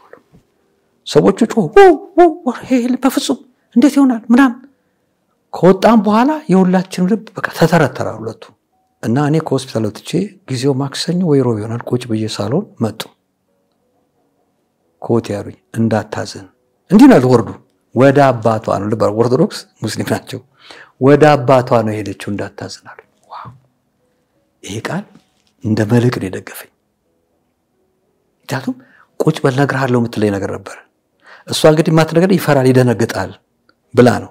ግን በእነዚህ ሰዎች በኩል እግዚአብሔር ለኔ መልእክቱ መድረስ ባለበት ጊዜ አደረሰኝ እና እግዚአብሔር አበረታን በዛ ቃል። ቀላል አይደለም ማለት ከሐዘን በኋላ የመጡበት ትዝታዎች አሉ። ቤቱ ራሱ አንዳንድ ጊዜ በቃ ውጪ ቆይታ አብረ ስትመጣ ማት ነገር ነው የሚወጣው። ግን ያን ሁሉ እግዚአብሔር በእነዚህ ሰዎች ውስጥ መጥቶ እኔን አበረታኝ አጽናናኝና ደግሞ የቅዱሳን ጸሎት ከሀገር ውጪ በእውነት ቅዱሳን ከኛ ጋር ቆመዋል። በሁሉ በፋይናንስ በጸሎት ደውሎ በማጽናናት በሁሉ ነገር ደግሞ ማመልክባት ሳር ቤት ቃለ ቤተክርስቲያን እኔ በእውነት እግዚአብሔር ይባርካቸው። ምዕመኑ፣ ሽማግሌዎች፣ አገልጋዮች ሁሉ ኢቭን የሌላ ቤተክርስቲያን ቅዱሳን ማለት ዲኖሚኔሽናቸው የሆኑ ሁሉ ከኛ ጋር ተሰልፈዋል እና እግዚአብሔር በዚህ ሁሉ ነው ያበረታና አንዱም ያለፍኩበት መንገድ እነዚህ ሁለት ሰዎች ሙስሊሙና ኦርቶዶክሱ እናት መተው እንደ እግዚአብሔር መልአክ ነው ለኔ እነሱ የመጡት መተው ኮቴ እንዳታዘን ከነሱ እሷ ወደ አባቷ ነው የሄደችው የሚለው ቃል አውቃም እነዚህ ወንድ ጎንሽ መተው እንደዚህ አይነት ቃል ሲናገሩ በቃ እግዚአብሔር አበረታኝ እና ይሄ ነው ትልቁ እንትን የሆነኝ ማለት በእንደዚህ ውስጥ ማለፍ ከባድ ነው እግዚአብሔር ጸጋ ካልሰጠ በስተቀር ቁርሳን ተሰበሰቡ ፓስተር አላምረው ቤት የለው መኪና የለው በቅነት እያገለገለን ነው ምን እናርግለታል እኔ አርጉልኝ አላልኳቸው ተሰብስበው ገንዘብ አዋጣው ባለ ሁለት መኝታ ቤት ገዙልኝ ይሄ የእግዚአብሔር ፕሮቪዥን ነው ማለት ሰዎች የምናገለግለውን ህይወታችን ያያሉ እግዚአብሔር ያያናል ሰዎችም ያዩናል ስለዚህ በጽድቅ መራመድና መኖር ያስከብራል እንጂ አያዋርድም ናውዴ ሰማያቸው ነገሮች በጣም የሚያሳፍሩ ናቸው እኔ በእግሬ እየሄድኩ ለምን አላንቀላፋም የከበረ ቤት እኮ አለኝ የከበረ ስለዚህ ቤታችን እዚህ እንዳልሆነ አገራችን እንደዚህ እንዳልሆነ እያሰብን እግዚአብሔርን እያከበርን የምናገለግለው ህዝብ ደግሞ እየወደደና እያከበርን እናገለግለን ዘርፎ አይደለም ዝቅ ብለን እናገለግለው ነው ሪዋርዱ ሰማይ ብቻ ነው ሄቨን አይደለም እዚሁ እግዚአብሔር ሪዋርዳችን ይሰጠናል ሰማይም ደግሞ ይሰጠናል ስለዚህ እኔ ይሄን ነው ያየሁት በህይወቴ እና ባለፈው ግንቦት ወር ልጅ ድር ነበር ሴት የመጨረሻ ልጃችን እኔ እግዚአብሔር ታምር ነው ያደረገው ታምር እና እግዚአብሔር የሚያከብሩትን ያከብራል it's not history አይደለም ታሪክ አይደለም it's tangible በቃ ጭብጥ ነው ሪል ነው በህይወታችን እየኖርን የምናየው ነገር ነው እና ይሄ እኔ በህይወቴ በእውነት እግዚአብሔር እንድፈራው የበለጠ እንዳከብረው እንደወደው እንዳገለግለው ያደረገ ነገር ይሄ ነው ሌላው በጣም ማረሳው የእግዚአብሔር ጣልቃ ገብነት እናቴ ከማረፏ በፊት አንተ ለቀታችን ነበርች የኔ የታላቅ እና እናቴ ምን አለችኝ አላምራው እኔ ሞታለሁ ስለዚህ ንብረቴ ላንተ ነው ማስረከው ስትለኝ ነው ማማ የኔ ታላቅ አለች እሷ ያለች እኔ ንብረት አልረከብም ለሷ አላስረከብም አለች ኖ እንደዚህማ እንዴት ይሆናል ከዛ የባለቤቴን እናት ጠርታ የቴንም ጠርታ ተነጋገረ እና ይሄን ንብረት ውጭ ያሉት ልጆች እስኪመጡ ማስረከው አላምራው ነው እቴም ተስማማች ተረከቡ እንግዲህ ኢማጂን አስቡ የታላቅ እና ያን እናቴ ጋሞታ ፊት ያንን ነገር አብረን እንትን ያረጋን ይያለን አንዳ ነገሮች ተከሰቱ ለምን ይሄንን ገንዘብ አንካፈልም የሚል ነገር ይሄ አይተረክም አላረከው ከዛ ምን ወሬ ተወራ አላምረው ገንዘቡን ያባከነ ነው የሚባል ውጭ ላሉት ወንድሞች ተወራ ከዛ መጡ አንሶስቱ መጡ አንድ ሴት ሁለት ወንዶች መጡ በተለይ መጀመሪያው ወንድሜ 13 አመት ያህል አልተገናኘንም እሱ በተነገረው ነገር ነው የታለ እናታችን ገንዘብ አለኝ ኪስ እንኳን አልተደራረግንም ማለሳሳ ቁልፍ ከብቼው ዩሮ ይሁንና ዶላሩ ይሁንና ዓለማዊ በሆን ጌታን ባላቅ ኖሮ ከፊት ለፊታችን ገደል ነው ያለው እኔ በጣም ሰው የሚያቀኝ ተሸክሜ ነበር እዛ ጋር ውስጥ ምተለው ምክንያቱም አይጠየቅም ደህና ነህ ወይ ነው የሚባለው እና ከዛ በኋላ እናታችን አረፈች ጌታን ተቀበላ በኔ እጅ ነው ጌታን ተቀበላ አባቴም በኔ እጅ ነው ጌታን ወንድሜም በኔ እጅ ነው ጌታን ተቀበላ ያረፉት ካረፉ በኋላ በጣም ልቤን የሰበረኝ ሁሉም ብሩን ወርቁን በሙሉ ተከፋፈሉት ለኔ ሲምፕል ኮይድ ይሰጠኝ ሰው የለም የዛን ጊዜ በጣም ነበር ልቤ የተሰበረው በጣም ነበር ያዘንኩት ማለት ጽድቅን ማድረግ እውነትን መስራት ዋጋስ ባዶም ሊያስቀር ይችላል ግን የሰማይ አምላክ ከኛ ጋር አለ እና በዛ ወቅት ይሄ እንደሆነ the next አመት ላይ እግዚአብሔር ትልቅ በር ከፈተልኝ ለኔ ማገለግልበት በር እና ወገኖቼ በችግር ውስጥ ስንገፋ እግዚአብሔርን አይተን ምን ጠብቅ ከሆነ አይጥለንም ይጠራን ጌታ ማን ጥሎ ያካልሱ አፍጹም ይጥላ አምላክ አለ ከታገስን ከፍታችን እየጨመረ ነው የሚለው እና በኋላ ተሰማ ያ ትልቅ ወንድማችን አለ ወንዱ አልመጣም ከመጀመሪያታችን ቀጥሎ ያለው እሱና እናቴ ሌላ ባንክ ውስጥ ገንዘብ አስቀምጠዋል እኔ ያንን ገንዘብ ደብቄ እነሱን ማረግ ነው መስላችሁ እኔ ምንም ማቀው ነገር የለም ከዛ ሲሄዱ እሱ አያውቅም እኛን ያስቀምጣሉ ከዛ የስልኩ ጋጋታ ልነግራችሁ አልችልም እየደወሉ በቃ ወረቀት ልከለ ወደ ውጭ እንደተወጣ እኔ አልወጣም እኔ እግዚአብሔር ባለቀን ወጣለሁ አገሬን ማካከል ነው ፈልገው እና እንደዛም አይነት ማለት ከቤተሰብ ከወንድምም ከውጭ ብቻ ለም ጦርነቱ ከውስጥም ከውጭም ብዙ ጦርነቶች አሳልፍ ያለው እግዚአብሔር የተመሰገነ ይሁን። እንግዲህ እዚህ ደርሻለሁ። እንዲሁ እንዳልከው አንዳንድ ተስፋ በሚያስቆርጥ ጊዜ ውስጥ ጀሞ 2 እያለ ነው ይሄም አሁን ጋርመንት ነው የምኖረው የኢሳያስ መጽሐፍ አነበብኩኝ ስለ ቂሮስ የተነገረውና ይሄን ክፍል ለታታ ነግሬያት ወደ አልጋ እየሄድኩ እያለሁ እጅ ነው ባየው እጄን ይዞ እጄን እንደዚህ ይዞ አያለሁ። ዋው እዛ ያነበብኩት ቃል በቃ ይሄ ምንድነው ቀጣይነት አንዳንዴ ተስፋ ቆርጠን ስትል እግዚአብሔር ካንተ ጋር መሆኑን ማንንም ተነለማይ ያ ችግር ማዕበሉ ሊጥልህ እንደማይችል በቃ እጄ እንዴ አልኩኝ። ታታ አንድ ሰው መጥቶ እጄን ያዘኝ እንዴ አልኩት። እና አንዳንድ ጊዜ በቃ እኛ ብቻችን መስለናል፣ ግን እግዚአብሔር ከኛ ጋር እንዳለ እንኳን እስከማናቅ ድረስ የሚያናውጡ ነገሮች እና እግዚአብሔር ግን ፕራክቲካል በሆነ መንገድ እንዴ አንድ ሰው መጥቶ እጄን ያዘኝ። እጄን የሚያዝ እንግዲህ ምልክት ምንድነው? ትቀጥላለህ ትራመዳለህ ነውና በእንደዚህ አይነት መንገድ እግዚአብሔር እንደዚህ ማዕበሎች ሲመጡ ችግሮች ሲመጡ በግል እየተናገረኝ ያሻገረኝ ጊዜ አለ። አንዳንድ እግዚአብሔር ለኔ ተናግሮኝ ሰዎች መጥተው ሲነግሩኝ አይ እግዚአብሔር ለኔ በዲቮሽን ታይም የተናገረኝ ነው የምትነግረኝ ለኔ ኮንፈርሜሽን ነው። ለምሳሌ ወንድም ሲሳይ የሚባል ቤተክርስቲያን ሽማግሌ ነበር እና በጣም ጸሎት የሚወድ የጸሎት ሰው ነውና ቸርቻችን ውስጥ እንደዚህ ማዕበል ከመጀመሩ በፊት ፓስተር ጌታ እንዲልሃል ዝምበል ይልሃል አለኝ። ሲሲዬ እኔ ቤቴ ነግሮኛል ዝምበል ብሎኛል፣ በአንተ በኩል ኮንፈርሜሽን ነው ጌታ ይባርክ። እንዲህ አይነት ኤክስፒሪየንስ እግዚአብሔር አለምደና መከራ ፈተናዎች ሲመጡ በዛው ሳልፍ እግዚአብሔር ለኔ የሚናገረኝ ነገር አለ። በዛው ውስጥ ነው እዚህ ያለፈ የደረስኩና ይሄን ይመስላል። በአገልግሎቴ በህይወቴ እግዚአብሔር ከሰራው ነገር ውስጥ አንዱ ብዙ ጊዜ እናታችን የባዳ አምልኮ ጨለ ያላትና ይሄ በሐምሌ ወር የሚደረግ ነው እና ያን ካረገች በኋላ ትታመማለች እና ልጸልይልሽ ወይ ስላት እሺ ትላለች እና ስጸልይላት ኢሚዲየትሊ የምትነሳው ይሄ እናዚህ 3 ቀን ምናምን ሁሉ ትተኛለች። ግን እኔ ልጸልይልሽ ወይ ስገባ እሺ ትላለች ስጸልይላት እንስትነሳለች እና ውጭ ሀገር ሄዳ ለወንድሞቼ ለቶች ብረት ከልጆቼ መካከል ቢኖር ምፈራው አላመረው አለች እና ትልቅ እህታችን ደውላ እንዴት ማንተ የምትፈራ አለች። ምትፈራኝ አለች እንዳንቺ ልጅ ነኝ ምን የሚያስፈራው ነገር አለኝ እኔ እግዚአብሔር እሷ ውስጥ ያለው መንፈስማ ከኔ ጋር ያለው እግዚአብሔር ነው። በጣም ከልጆቼ የምፈራው ከሁሉም ፈራው አላመረው። ይሄ አንድ ለኔ ትልቅ እንትን ነው። ሁለተኛው መልእክት መጥቶ ጌጃ ውስጥ ያገለገልን አንድ እህት መልእክት መጥቶ ጌታ ሆይ ለምን በኔ ብቻ ትናገራለህ? በእውነት እንዴት አይነት ብሩክ ዘመን ነበር ያ ዘመን፣ በሌሎች ወንድሞቼም ተናገር ብላ ስትወጣ የጌታ መንፈስ ላይ ተናገረኝ። መልእክት ዛጅ ወጣች ነው አለኝ። ወጣው ኮሪደርና መልእክት አለ መልስ ተናገረች።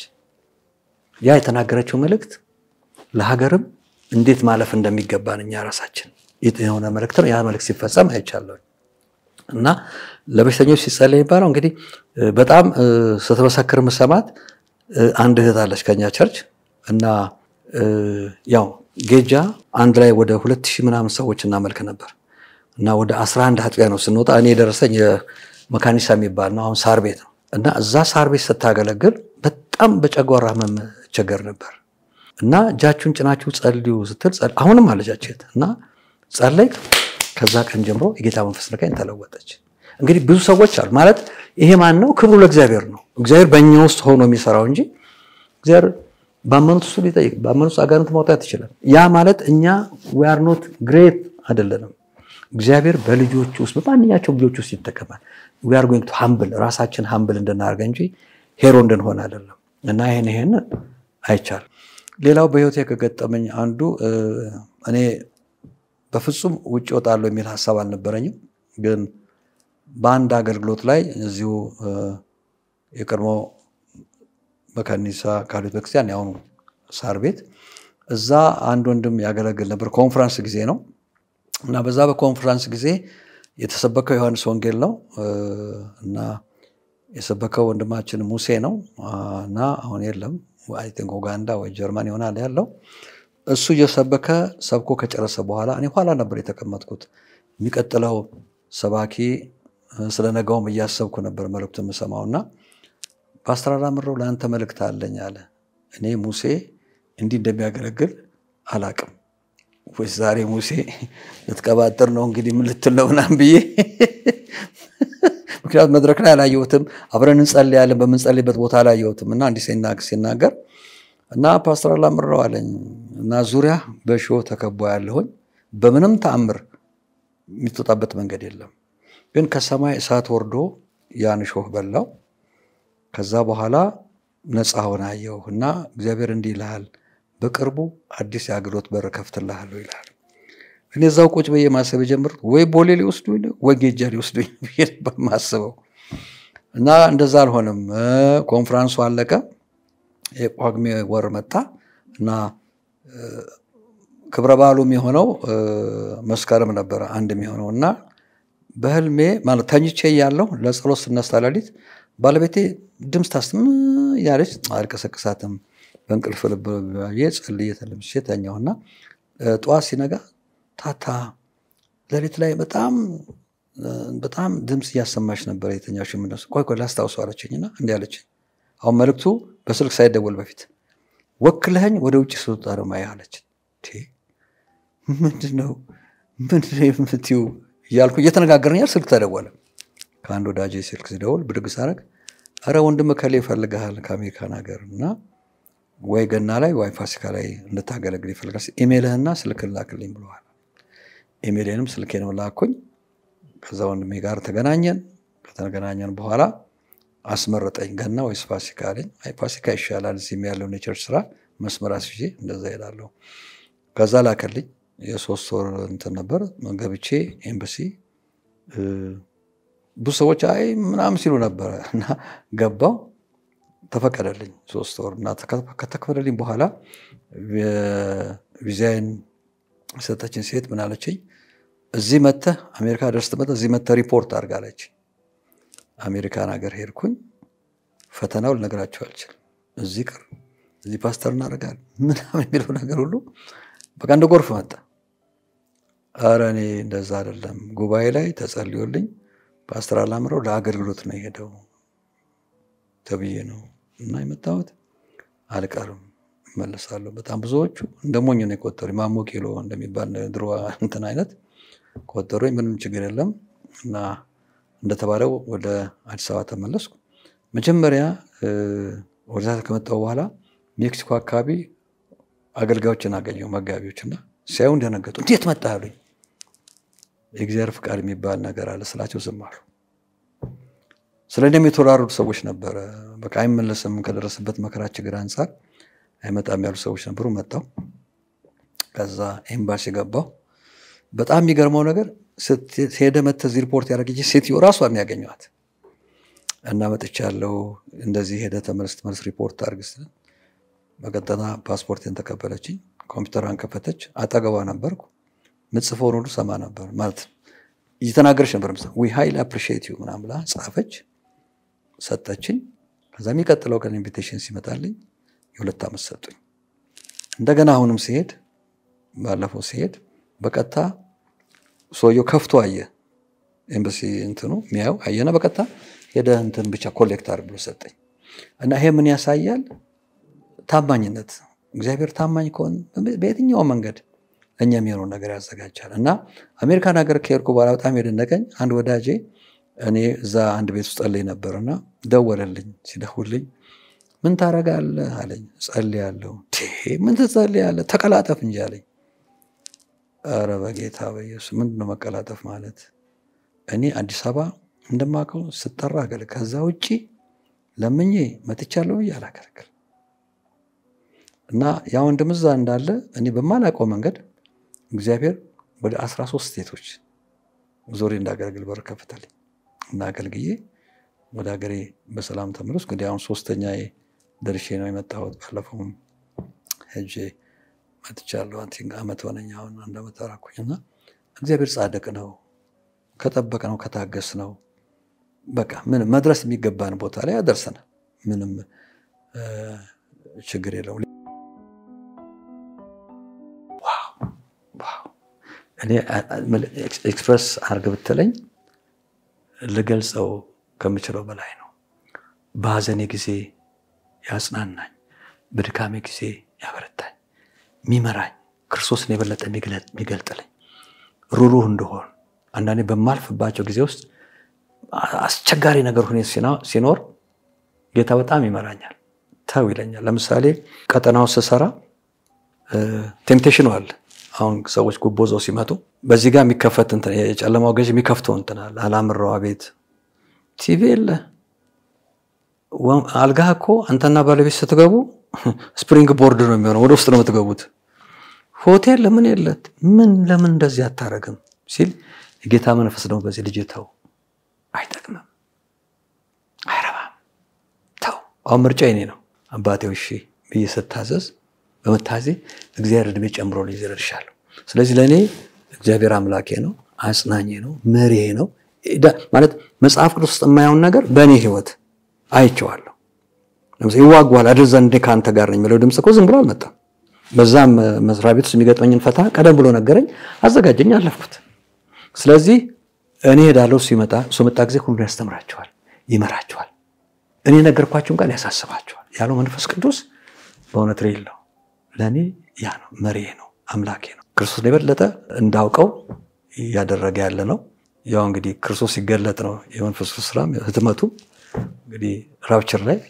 እንግዲህ ከዛ በኋላ የሚሆነው እንግዲህ ጌታ ነው የሚያውቀውና ለኔ በጣም ብዙ ጊዜ እግዚአብሔር ከሚናገር በህልም ይናገረኛል በጣም ደግሞ ቢገርመው ዲቮሽን ላይ ቃሉን ሳነብ በቃሉ ይናገረኛል በድምጽ ይናገረኛል ድምጽ ስል ቃሉን ውስጥ አሁን ብዙ ጊዜ ሰዎች ቨርስ ሜሞራይዝ አድርጎ በውስጥ አያቸው ያዙ ሲባሉ እንት ይመስላል ያ በቃ በውስጣችን የበጣውን ይናገራል ውስጥ ያለውን ቃል ነው የሚያመጣል ይሄ እንደዚህ ሲል አበረታለሁ ቀኝ እጅን እኔ ካንተ ጋር ነኝ የሚለው ውስጥ ከውስጥ ይበላነው ቃል የሚሰጣል እና በዚህ በጣም እግዚአብሔር ባርኮኛል በቃ መንፈስ ቅዱስ በዚህ መንገድ ረድቶኛል እና አንድ ነገር ከመሆኑ በፊት አስቀድሞ ይነግረኛል ለዛ ነገር እንድጠነቀቅ እንድዘጋጅ ያደርገኛል እና በተለይ በጣም ቅንነትን ቅን መሆንን እሱን በጣም በህይወት ያይቻለሁ እኔ መንግስት መስሪያ ቤት ስሰራ ያለው ልዩነት በጣም የሚያስደስተኝ ይሄ ዝም ብሎ ለመናገር አይደለም ቢሮ መጥተው አንዳንድ ሰዎች ለምሳሌ እኔ ለማየት ብቅ ብለው የተመለሱ ሰዎችን ለምንድን ነው ብዬ አምጥቼ ተጠይቄያለሁ ታስፈራለህ አለኝ አንዱ እንዳንተ ሰው ነኝ እንዴት አስፈራለሁ ብዬ ምሳዬን በልቼ ትንሽ ገደም እንዳልኩ እኔ ካንተ ጋር ስላለው ነው የሚያስፈራው አለኝ ይሄ ልዩነት ነው ከኛ ጋር ያለውን እንኳን አላወቅነው በእውነት ያ እኔ እዛ መንግስት መስሪያ ቤት ስሰራ በልዩነት እንድታወቅ ካደረገኝ ጌታ ነው በጣም ልዩነት ነበር ሌብነት ነበር እዛ ቢሮ አዎ ለምሳሌ ጧት የለበሱት ጂንስ ስኒከር ምናምን ሸሚዝ ከሳት ያለብሱት ከመስሪያ ቤቱ ግን ሶስተኛ ተከፋይ ነኝ ከባድ ነው እኔ ጫማ ያልኩ ድሬዳዋ ነበር ከዛን ጊዜ እዛ ስላክ አሽዋ አስገባ ነበር ሱሪ አጥቼ አባቴን ሱሪ ነበር ማረከው አባቴ ወደ ጌታ ሄዶ ስለነበር አባቴን ሱሪ ለብሼ ነበር ሰራው ልዩነት ይሄ ነው ልዩነት እና ጌታን አመሰግናለሁ ልዩነት ይሄ ነው ከቆረጥን ኢየሱስ ክርስቶስ ለኔ ሁለንተኔ ነው ማለት ይችላል በቃ ራበና ካለው ጥማተና ካለው መራቆትን ግን በዛ ላይ ብላ አትሄድም በታዘዝኩት ከፍታ እየጨመረ ነው የሚሄደው ከፍታ በመንፈሳዊ ዓለም ከፍታ ይጨምራል በምድራዊ ህይወትም ከፍታ እየጨመረ ነው የሚሄደውና እኔ ይሄንን ያየሁት በእግዚአብሔር በመሰራበት መስራት በልዩነት እንደኖር አድርጎኛል በልዩነት ለምሳሌ አንድ ነገር ለናገርና ለጨርስ አለቃዬ ቢሮን ዘጋና ሽጉጥን አስቀምጦ አላምረው አለኝ አቤት ይሄን ህዝብ እንፈንክተው አለኝ ምን አልኩት እንፈንክተው ምን እንፈንክተው ማለት እንብለው አለኝ አቶ ሚሊዮን ተሳስተሃል እኛ ይሄን ህዝብ እንዳገለግለው ነው እንጂ ልንዘርፈው አይደለም እናተን እንዲል አርጋት አለኝ ካካካው የሳብት ተሰደስካለ አስከም ካካካው ተበሸከ ባሰ እኔ በጣም ነው የሚገርመኝ መንፈስ ቅዱስ ስራ ካት ብዬ እናንተና ተሰደስኩ አሉ ሽጉጣው ተው የሚገለው ግን እኔ ካት እንዴ አለኝ አንተ እዚህ መስሪያ ቤት ውስጥ ከኖርክ እኔ ከላይ አይደለሁም አለኝ አሃች ነገር ወጊያለች ቤት 3 ቀን ጾም ጸሎት ቤት የገባው ነው መጸለይ ጀመርኩ ተደወለልኝ ከመስሪያ ቤት አላምረው ቤት ድሬዳዋ ተለወጣል አሉኝ ማን ያስለወጠኝ የክፍል ኃላፊ ነው እና ስራ አስኪያጁ ደግሞ በጣም ነበር የሚወደኝ እና የለውጥ ወረቀቴን ይዤ አቶ ፈለቀ አንተ ነው ያዛወርከኝ ስለው ማ አለ አንተን ማ አለ የእኮ አዛወሩኝ አንተ ነው ዝም በል ሚሊዮን የኔ ያደረገው እኔ ደግሞ እሱን አንስቼ የላባጆ ክፍል ኃላፊ ነው ማለት ደረቅ ጣቢያ ብርም አይገኝበት ምን የሚገኝበት ውሃ ብቻ የሚገኝበት እኔ መስሪያ ቤት ክሊራንስ አዞር አንስቶ እሱን ውሃ ክፍል ወሰደው ምንም ከዛ በኋላ ያሰውየ ፓራላይዝ ሆነ ምን ሆነ ስለጌታ ነግረነዋል አሁን በህይወት የለም ምን ልፈልጌ ነው ለጌታ በልዩነት መቆም ይቻላል ይሄ የሚቻለው ምንድነው ከርሱ ጋራ የርሱ ያፈሰው ጸጋ ልዩ ጸጋ ነው ያስችላል እኛ ከተሰጠን በቃ በተሰጠ ሰው ኮር ጌታ ቢሰራው ይቻላል እና ይሄ እኔ በመስሪያ ቤት ውስጥ ባለኝ እንትን በልዩነት እንድቆም ጌታ አድርጎኛል ባገርኩት መስከም እንዲሁ በልዩነት እንድቆም አድርጎኛል እኔ አንድ ቀን ሽማግሌ ጉባኤ ውስጥ ቀርቤ ደሞዝ ይሰጠኝ ደሞዝ ይጨምር አንድ ቀን ብያላቅ አንድ ቀን ምክንያቱም ፕሮቫይድ ያደርጋል እግዚአብሔር እኔ ትቼ መጣሁትን አውቃለሁ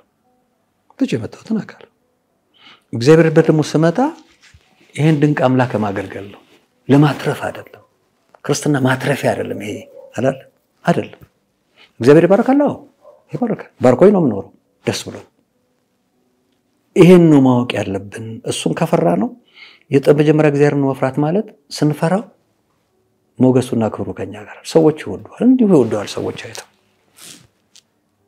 እንዲሁ ምክንያቱም የሱ ግሬስ በእኛ ላይ ሆናልና ይሄን በልዩነት አይቻል በጣም በልዩነት አይቻል እንዲህ ባገልግሎትም ሳይሆን አንድ ጊዜ ምንማርበት ትርቴት ውስጥ እሲ ፓስተር አምሮና ከሌን ተመልከቱ ተባለ ስሜንሽን ማድረግ ስለማልፈልግ ነው እና ልጆቹ ተገረሙ አገልጋዮች እርጋታ ያስፈልገናል የጠራን ጌታ ማክበር አለብን ምን ኖረው ለራሳችን ግሎሪ አይደለም የሱን ግሎሪ ያሳየ እንድንኖር ነውና ሲገባ እንደ መንፈሳዊ ላይንተመንት ውስጣችን ሲበራ ለምንም ነገር እንታለን ለምንም አንድ በጣም ወደው ማከብረው ወንድም እግዚአብሔር እየባረከው ሲል አሌክስ አለኝ አቤት ሁሉ ነገር እጅ ሲገባ ገለባ ነው አለ ማለት በጣም ጥሩ ቶፕ ኖሮ ነው የሚኖረው ግን ስደርስበት ላሴት ነገር ግን ለኛ የከበረ ነገር አለ የበጉ ሰርግ እኮ የተለየ ቀን ነው ዋው እኔ ናፍቃለሁ እና ደሞ ምን ኖሮም ለልዩነት ከሌለና እኔ አሁን እውነት ነው ማለት ልዩነት በየለንም ግን ልዩነት ሲኖር በቃ እንደ ከሌ እንሆን ይላል ድሮ መንግስት በስራይ ሰሰራ አንዳንዶች መጥተውና ያድማሱና ያንተ ህይወት ከእናንተና ህይወት ይለያል ይላል ምክንያቱም ምን ስላለ ልዩነት ስላለ ነው the same thing ዛሬም ያን ልዩነት ማምጣት አለብን በመንስራበት ቀበሌ ቢሆን ወረዳ ቢሆን ይሄን የከበረስ ማገርገል አለብን ሚኒስትር ብንሆን ጀነራል ብንሆን ኮሎኔል ብንሆን እግዚአብሔር ያስቀመጠን በዚህ ምድር እሱን እንድንገልጥ ነው ስለዚህ እኔ ልዩነትን አይቻለሁ በመሰራት መስሪያ ቤት በማገለግለው ማግረፍ ልዩነት አይቻለሁ በደንብ አሁንም ያያየው ነው ልዩነት እና ይሄ ማን ነው የጌታ ጸጋ ነው ምህረቱ ነው ክርስትና ችሎታ አይደለም it's grace prayer አይደለም it's grace የቃል ዕውቀትም አይደለም it's grace አያስፈልግም ማለት አይደለም grace በቃ ጸጋው በጥበብና በአእምሮ አበዛለን ይላል በቃ ክርስትና የጸጋ ውጤት ነው በጸጋው ምንኖር ነው አሁን በሽታን ቢፈውስ እግዚአብሔር ጸጋ ነው እኔ ማን ስለሆንኩ አይደለም ባንተ እጅ እኮ መስራት ይችላል ጌታ ይሄ ነው ያየሁት አሁን ላለው ትውልድ በእኛ ዘመን እንዳለው አካሄድና መንገድ አይደለም መያዝ ያለበት እኔ አገልግሎት ሲጀምር ከመንግስት መስሪያ ቤት መጥቼ ሲጀምር በ780 ምን አምብር የጀመርኩት አሁን ያብር ብር ብላ አጠራው በተለይ ሁለት ነገር መናገር ፈልጋለሁ አንደኛ አገልጋዮችን መያዝና መደገፍ በጣም ያስፈልጋል ነባር ቸርቾች ውስጥ ሁለተኛ አገልጋዮችም ደግሞ እንዲሁ ለተሰጡለት ጌታ ከልባቸው እንዳንዳ ሰዎች ካንጀታቸው ይላል ካንጀታቸው ከውስጣቸው ህዝቡን በመውደድ ማገልገል አለባቸው ሌላው አገልጋይ በገንዘብ ማዘን የለበት አሁን ልጆች አሁን ብዙ አግብተው ቤት ክራይው ታያለ በጣም ችግር ነው 15000 ብር ነው አንድ ሚኒት ስቱዲዮ ይላሉ ከዛም በላይ ነው እና ይሄን ለማድረግ አገልጋይ መቸገር የለበትም። ቤተክርስቲያን ኢንቨስት ማድረግ አለባት አገልጋዮች ላይ። አገልጋዮች ደግሞ የጠራቸውን ጌታ አይተው በፍቅር በመሰጠት እነዚህ ሁለት ነገሮች መደረግ አለባቸው ብዬ ነው ማሰብ። እኔ ወደፊት ፉል ታይም የሚሆኑ ልጆች አይኖሩም ብዬ ነው ማሰብ። በዛ ከሄድ አንተ ኑሮ አሁን ጤፍ ምንድን 15,000 ነው ምናምን ኩንታል ነው 14,000 ይባላል። እንግዲህ ደሞዙ 10,000 ሆነ አገልጋይ እንዴት ነው የሚኖረው? ያሳፍራል። ስለዚህ የአገልጋዮችን ኢኮኖሚ ማሰብ ያስፈልጋል። ጥሩ ነው፣ እንቅስቃሴዎች አሉ። የቤት ኪራይ ማሰብ ጥሩ ነው፣ በቂ አይደለም። አሁን 1,000 ብር ብሰጥ አገልጋዩ 15,000 ብር ነው የሚከፍለው። እሱ ምንም አይደለም ይሄ። ስለዚህ የተመጣጠነ ነገር እፎይ ብሎ እንዲያገለግል አገልጋዩ መደገፍ በጣም አስፈላጊ ነው ብዬ አስባለሁ። ይሄ ቅንነት ያስፈልጋል።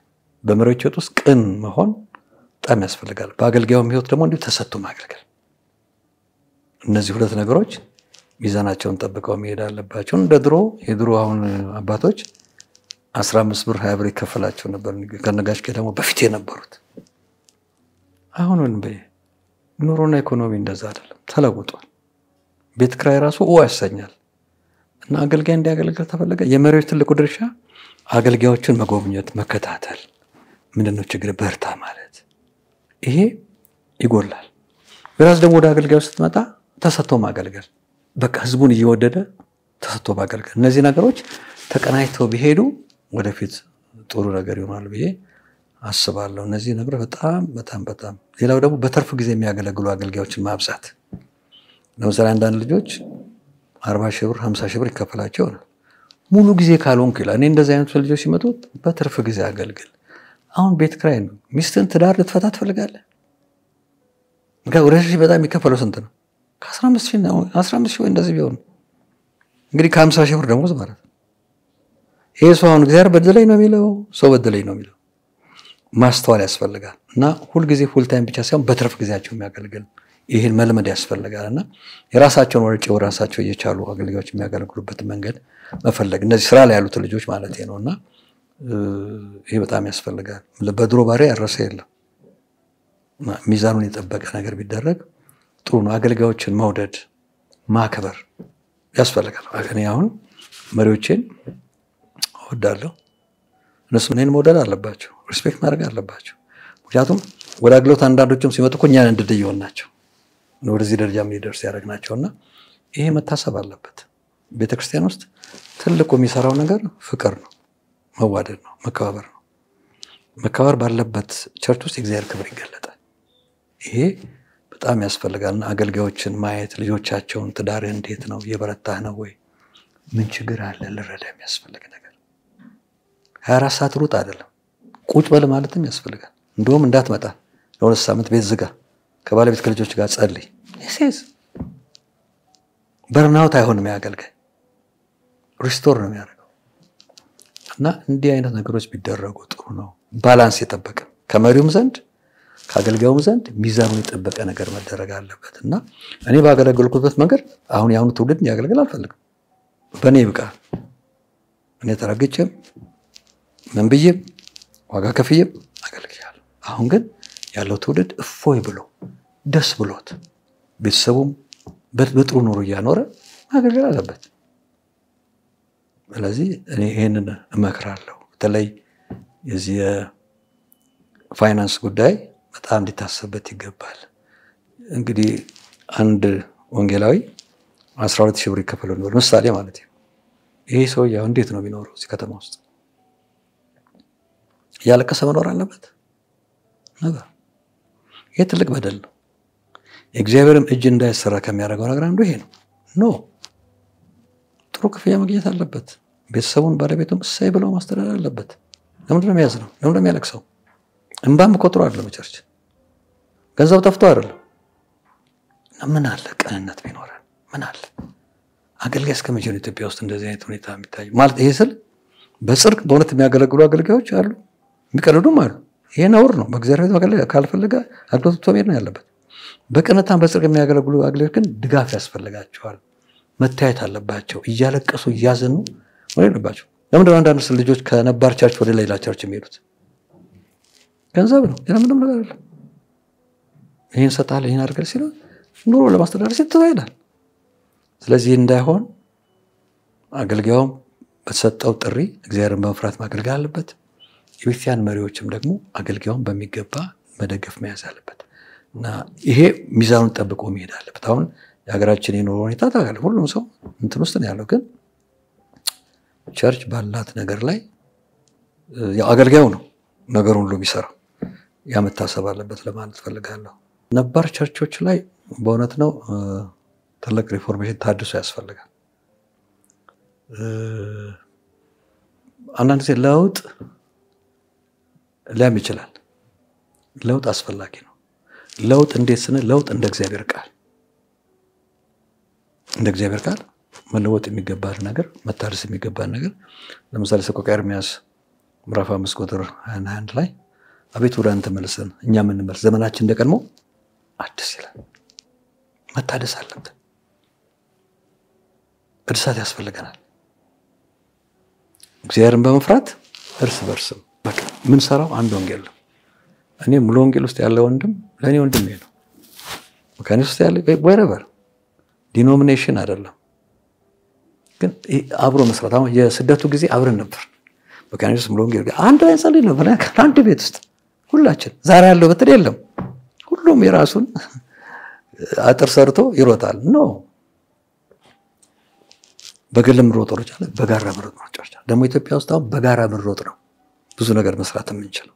ብዙ ነገር የወንጌል ስራ ላይ በጋራ ብንሰራ በጋራ አንድ መዋቅር ነገር ዘጋይቶ ወንጌልን በጋራ መስራት የሚመጡት ሰዎች ዲስትሪቢዩት ማድረግ ይቻላል። አሁን እኛ ተነስተን ወንጌል ስርጭት ብለን ከምንል ከመስከረኞች ጋር ከሙሉ ወንጌል ጋር ከመጋር በጋራ ብንሰራ ከተማው እኮ ይነቃነቃል። እውነት የደምናቸው እኛ ባለፈው አመት ላይ ሚሊኒየም አዘጋጅተን ነበር። የአዲስ አበባና አካባቢ ቀጠና አይቴልዩ ትልቅ ስራ ነው የተሰራው። ከተማው ነው ሸክ የተደረገው። ባስተዘጋጅቶ ምን ተደርጎ ሰው ልዩ ነገር ብዙ ሰዎች ወርጌታ መጥተዋል። እንደዛ አይነት አሁን ይሄ ብቻችን ነው ያደረግነው። ግን ነገ ደግሞ ከሌሎች ጋር አብረን ተባብረን ብንሰራ ትልቅ ነገር የኛ እኮ ትልቁ አጀንዳ ሰዎች ናቸው ወደ እግዚአብሔር መንግስት እንዲመጡ። ሌላ ምንም አጀንዳ የለም። እኔ ዲኖሚኔሽኔ ላይ ሰማይ እንዲደርስ አይደለም ነው። ዲኖሚኔሽኔ አይደለም ማገለግለው ክርስቶስን ነው። እዚህ እንደ አይነት ሜንታሊቲ ብንተው ወንድሞቻችን በየትኛውም ዲኖሚኔሽን ያሉትን በፍቅር ብናይ አብረን ብንሰራ ይሄ ዘረኝነቱ ቸርች ውስጥ ገብቷል። በግልጽ የሚታይ ነው። እንግዲህ ላይ ሲሄድ የትኛው ዘር በየትኛው መስመር እንደሚቀመጥ አላውቅም። እዛውን በርንጎ የለም እና የትኛውንም ዘር ማክበር መውደድ የትኛውም ዘር እኛ ደግሞ ከማይጠፋው ዘር ተወልደናል። ስለዚህ ሁሉንም ሰው መውደድ አለብን። የትኛውንም ሰው ወደን ለወንጌል ስራ ሌላው ቋንቋ መጠቀም አለብን። ይህ ቋንቋዎችን አሁን ወረድ ብለን ወደ ገጠሩ ስንሄድ ብዙዎቹ ባስተርጓሚ ነው። ግን እነዛን ቋንቋ የሚችሉ ሰዎች ደግሞ በእናሰማር የበለጠ ሰዎች ወደ ጌታ ይመጣሉና እሱም ማሰብ አለብን።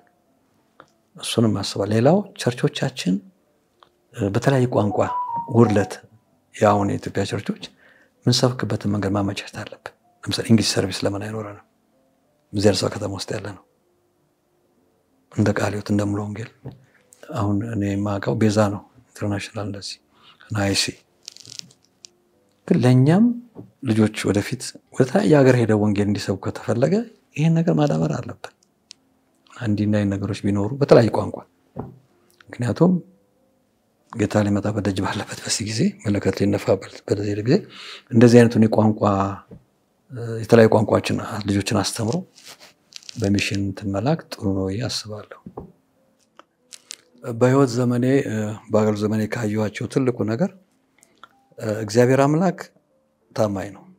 በማንኛውም ሁኔታ ውስጥ ኢቭን እኛ እንኳን ተስፋ ቆርጠን ባለንበት ጊዜ እግዚአብሔር ተስፋ ቆርጠናል ዞር በላይ አይደለም። ተስፋ ከቆረጥንበት ስፍራ ፒክ አርጎን ወደሚቀጥለው ጀርኒ እንዲሄድ ያደርገናልና እኔ ምስክር ነኝ።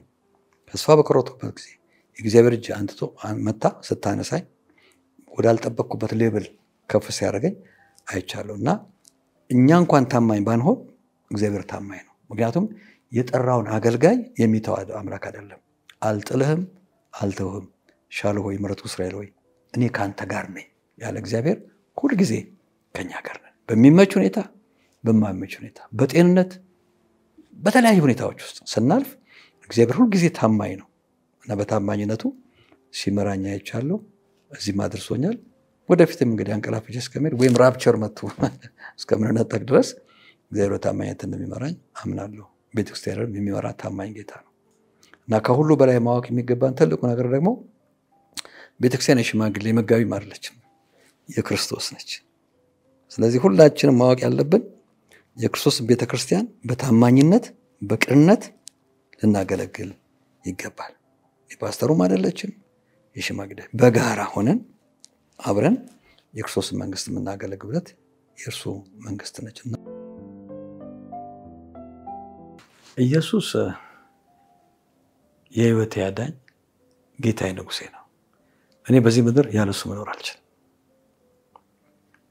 በቃ ባልፈጠር ይሻለኛል ምክንያቱም ያለሱ መኖር አልችልም ምክንያቱም ለኔ ህይወቱን በመስቀል ላይ ሰጥቶኛል ከዛ ወላጆቼ ዘመዶቼ ማንንም ሊረዳው ከማይችል ከጭንቀት ቦታ አውጥቶ ኢዛላም ህይወት ሰጥቶ በቤቱ ማገልገል የማይገባኝን ሰው ከኔ ብዙ የተሻሉ ሰዎች ይያሉ እንዳገለግል ይሄ እድል የሰጠኝ እኔ በቃ ንጉሴ ነው ጌታዬ ነው አምላኬ ነው ወንድሜ ነው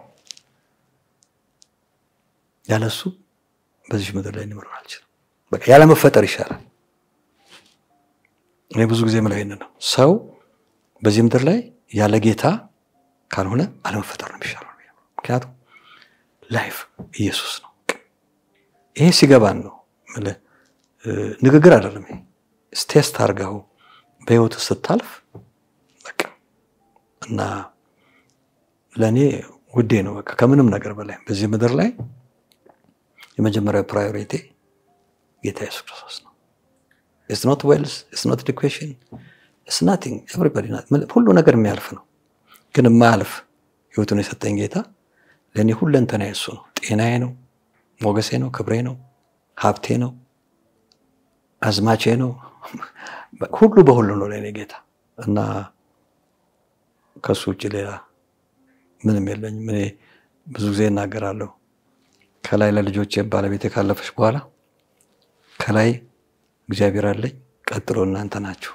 እላቸው ነበር ዳሲት ለኔው ግራቀኝ ኋላ ፊት ኢየሱስ ነው እከሌ የምለው ለኔ የለኝም በቃ እሱ ነው ከልጅነት ጀምሮ 14 አመቴ ነው ጌታን ያገኘሁት አሁን 64 አመቴ ነው ያለው እንግዲህ በእነዚህ 50 አመታት ውስጥ በድንቅ ሁኔታ መርቶኛል እና ወደፊትም እንግዲህ በቃ አብረው እስከሚሰበስበኝ ለኔ ጋራንቲ ኢየሱስ ነው እኔ ያው ልደታ ውስጥ በጣም ከታወቁ ተረብሸኞች መካከል አንዱ ነኝ እንዲሁም ደግሞ በስፖርት ዓለም ውስጥም ከታወቁ ሰዎች አንዱ ነኝ ግን ያውቅናዬ ይዞኝ ሄደ ነበረው ወደ ዘላለም ሞት ነበር ግን ጌታ ኢየሱስ ክርስቶስ ኳስ በመጫወትበት ጊዜ ባልተጠበቀ ሁኔታ ጣልቃ ገብቶ ወደ ክርስቲያን በመሄድ ጌታ ኢየሱስ ክርስቶስን በዘኛና ኃጢአተኛ መሆኔን አውቄ እንደ ግል አዳኜ አድርጌ ተቀበልኩት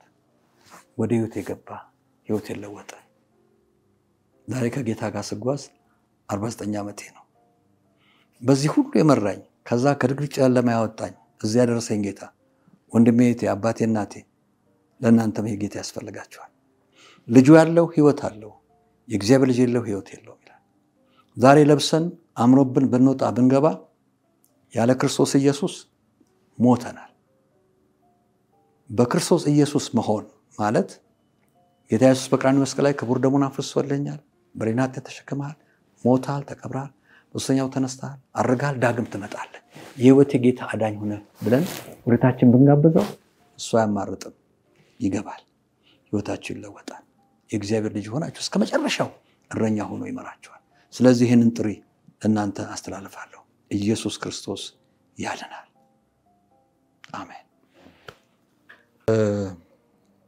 ማመስገን ፈልገው ሰዎች አሉ የሳር ቤት ቃልት ቤተክርስቲያን ሽማግሌዎችን በአጠቃላይ በዛ ችግር በነበርንበት ጊዜ ኮሚቴ ያዋቅረው ምክንያቱም አንዱን ስም ጠርቼ አንዱን ስም ቢጎል ቅሬታ እንዳይፈጠር እነሱም በሙሉ ቤተሰቦቼን በአሜሪካን ሀገር የሚኖሩ በተለይ ኦሬገን የሚኖሩትን ቤተሰቦቼን ማመስገን እፈልጋለሁ።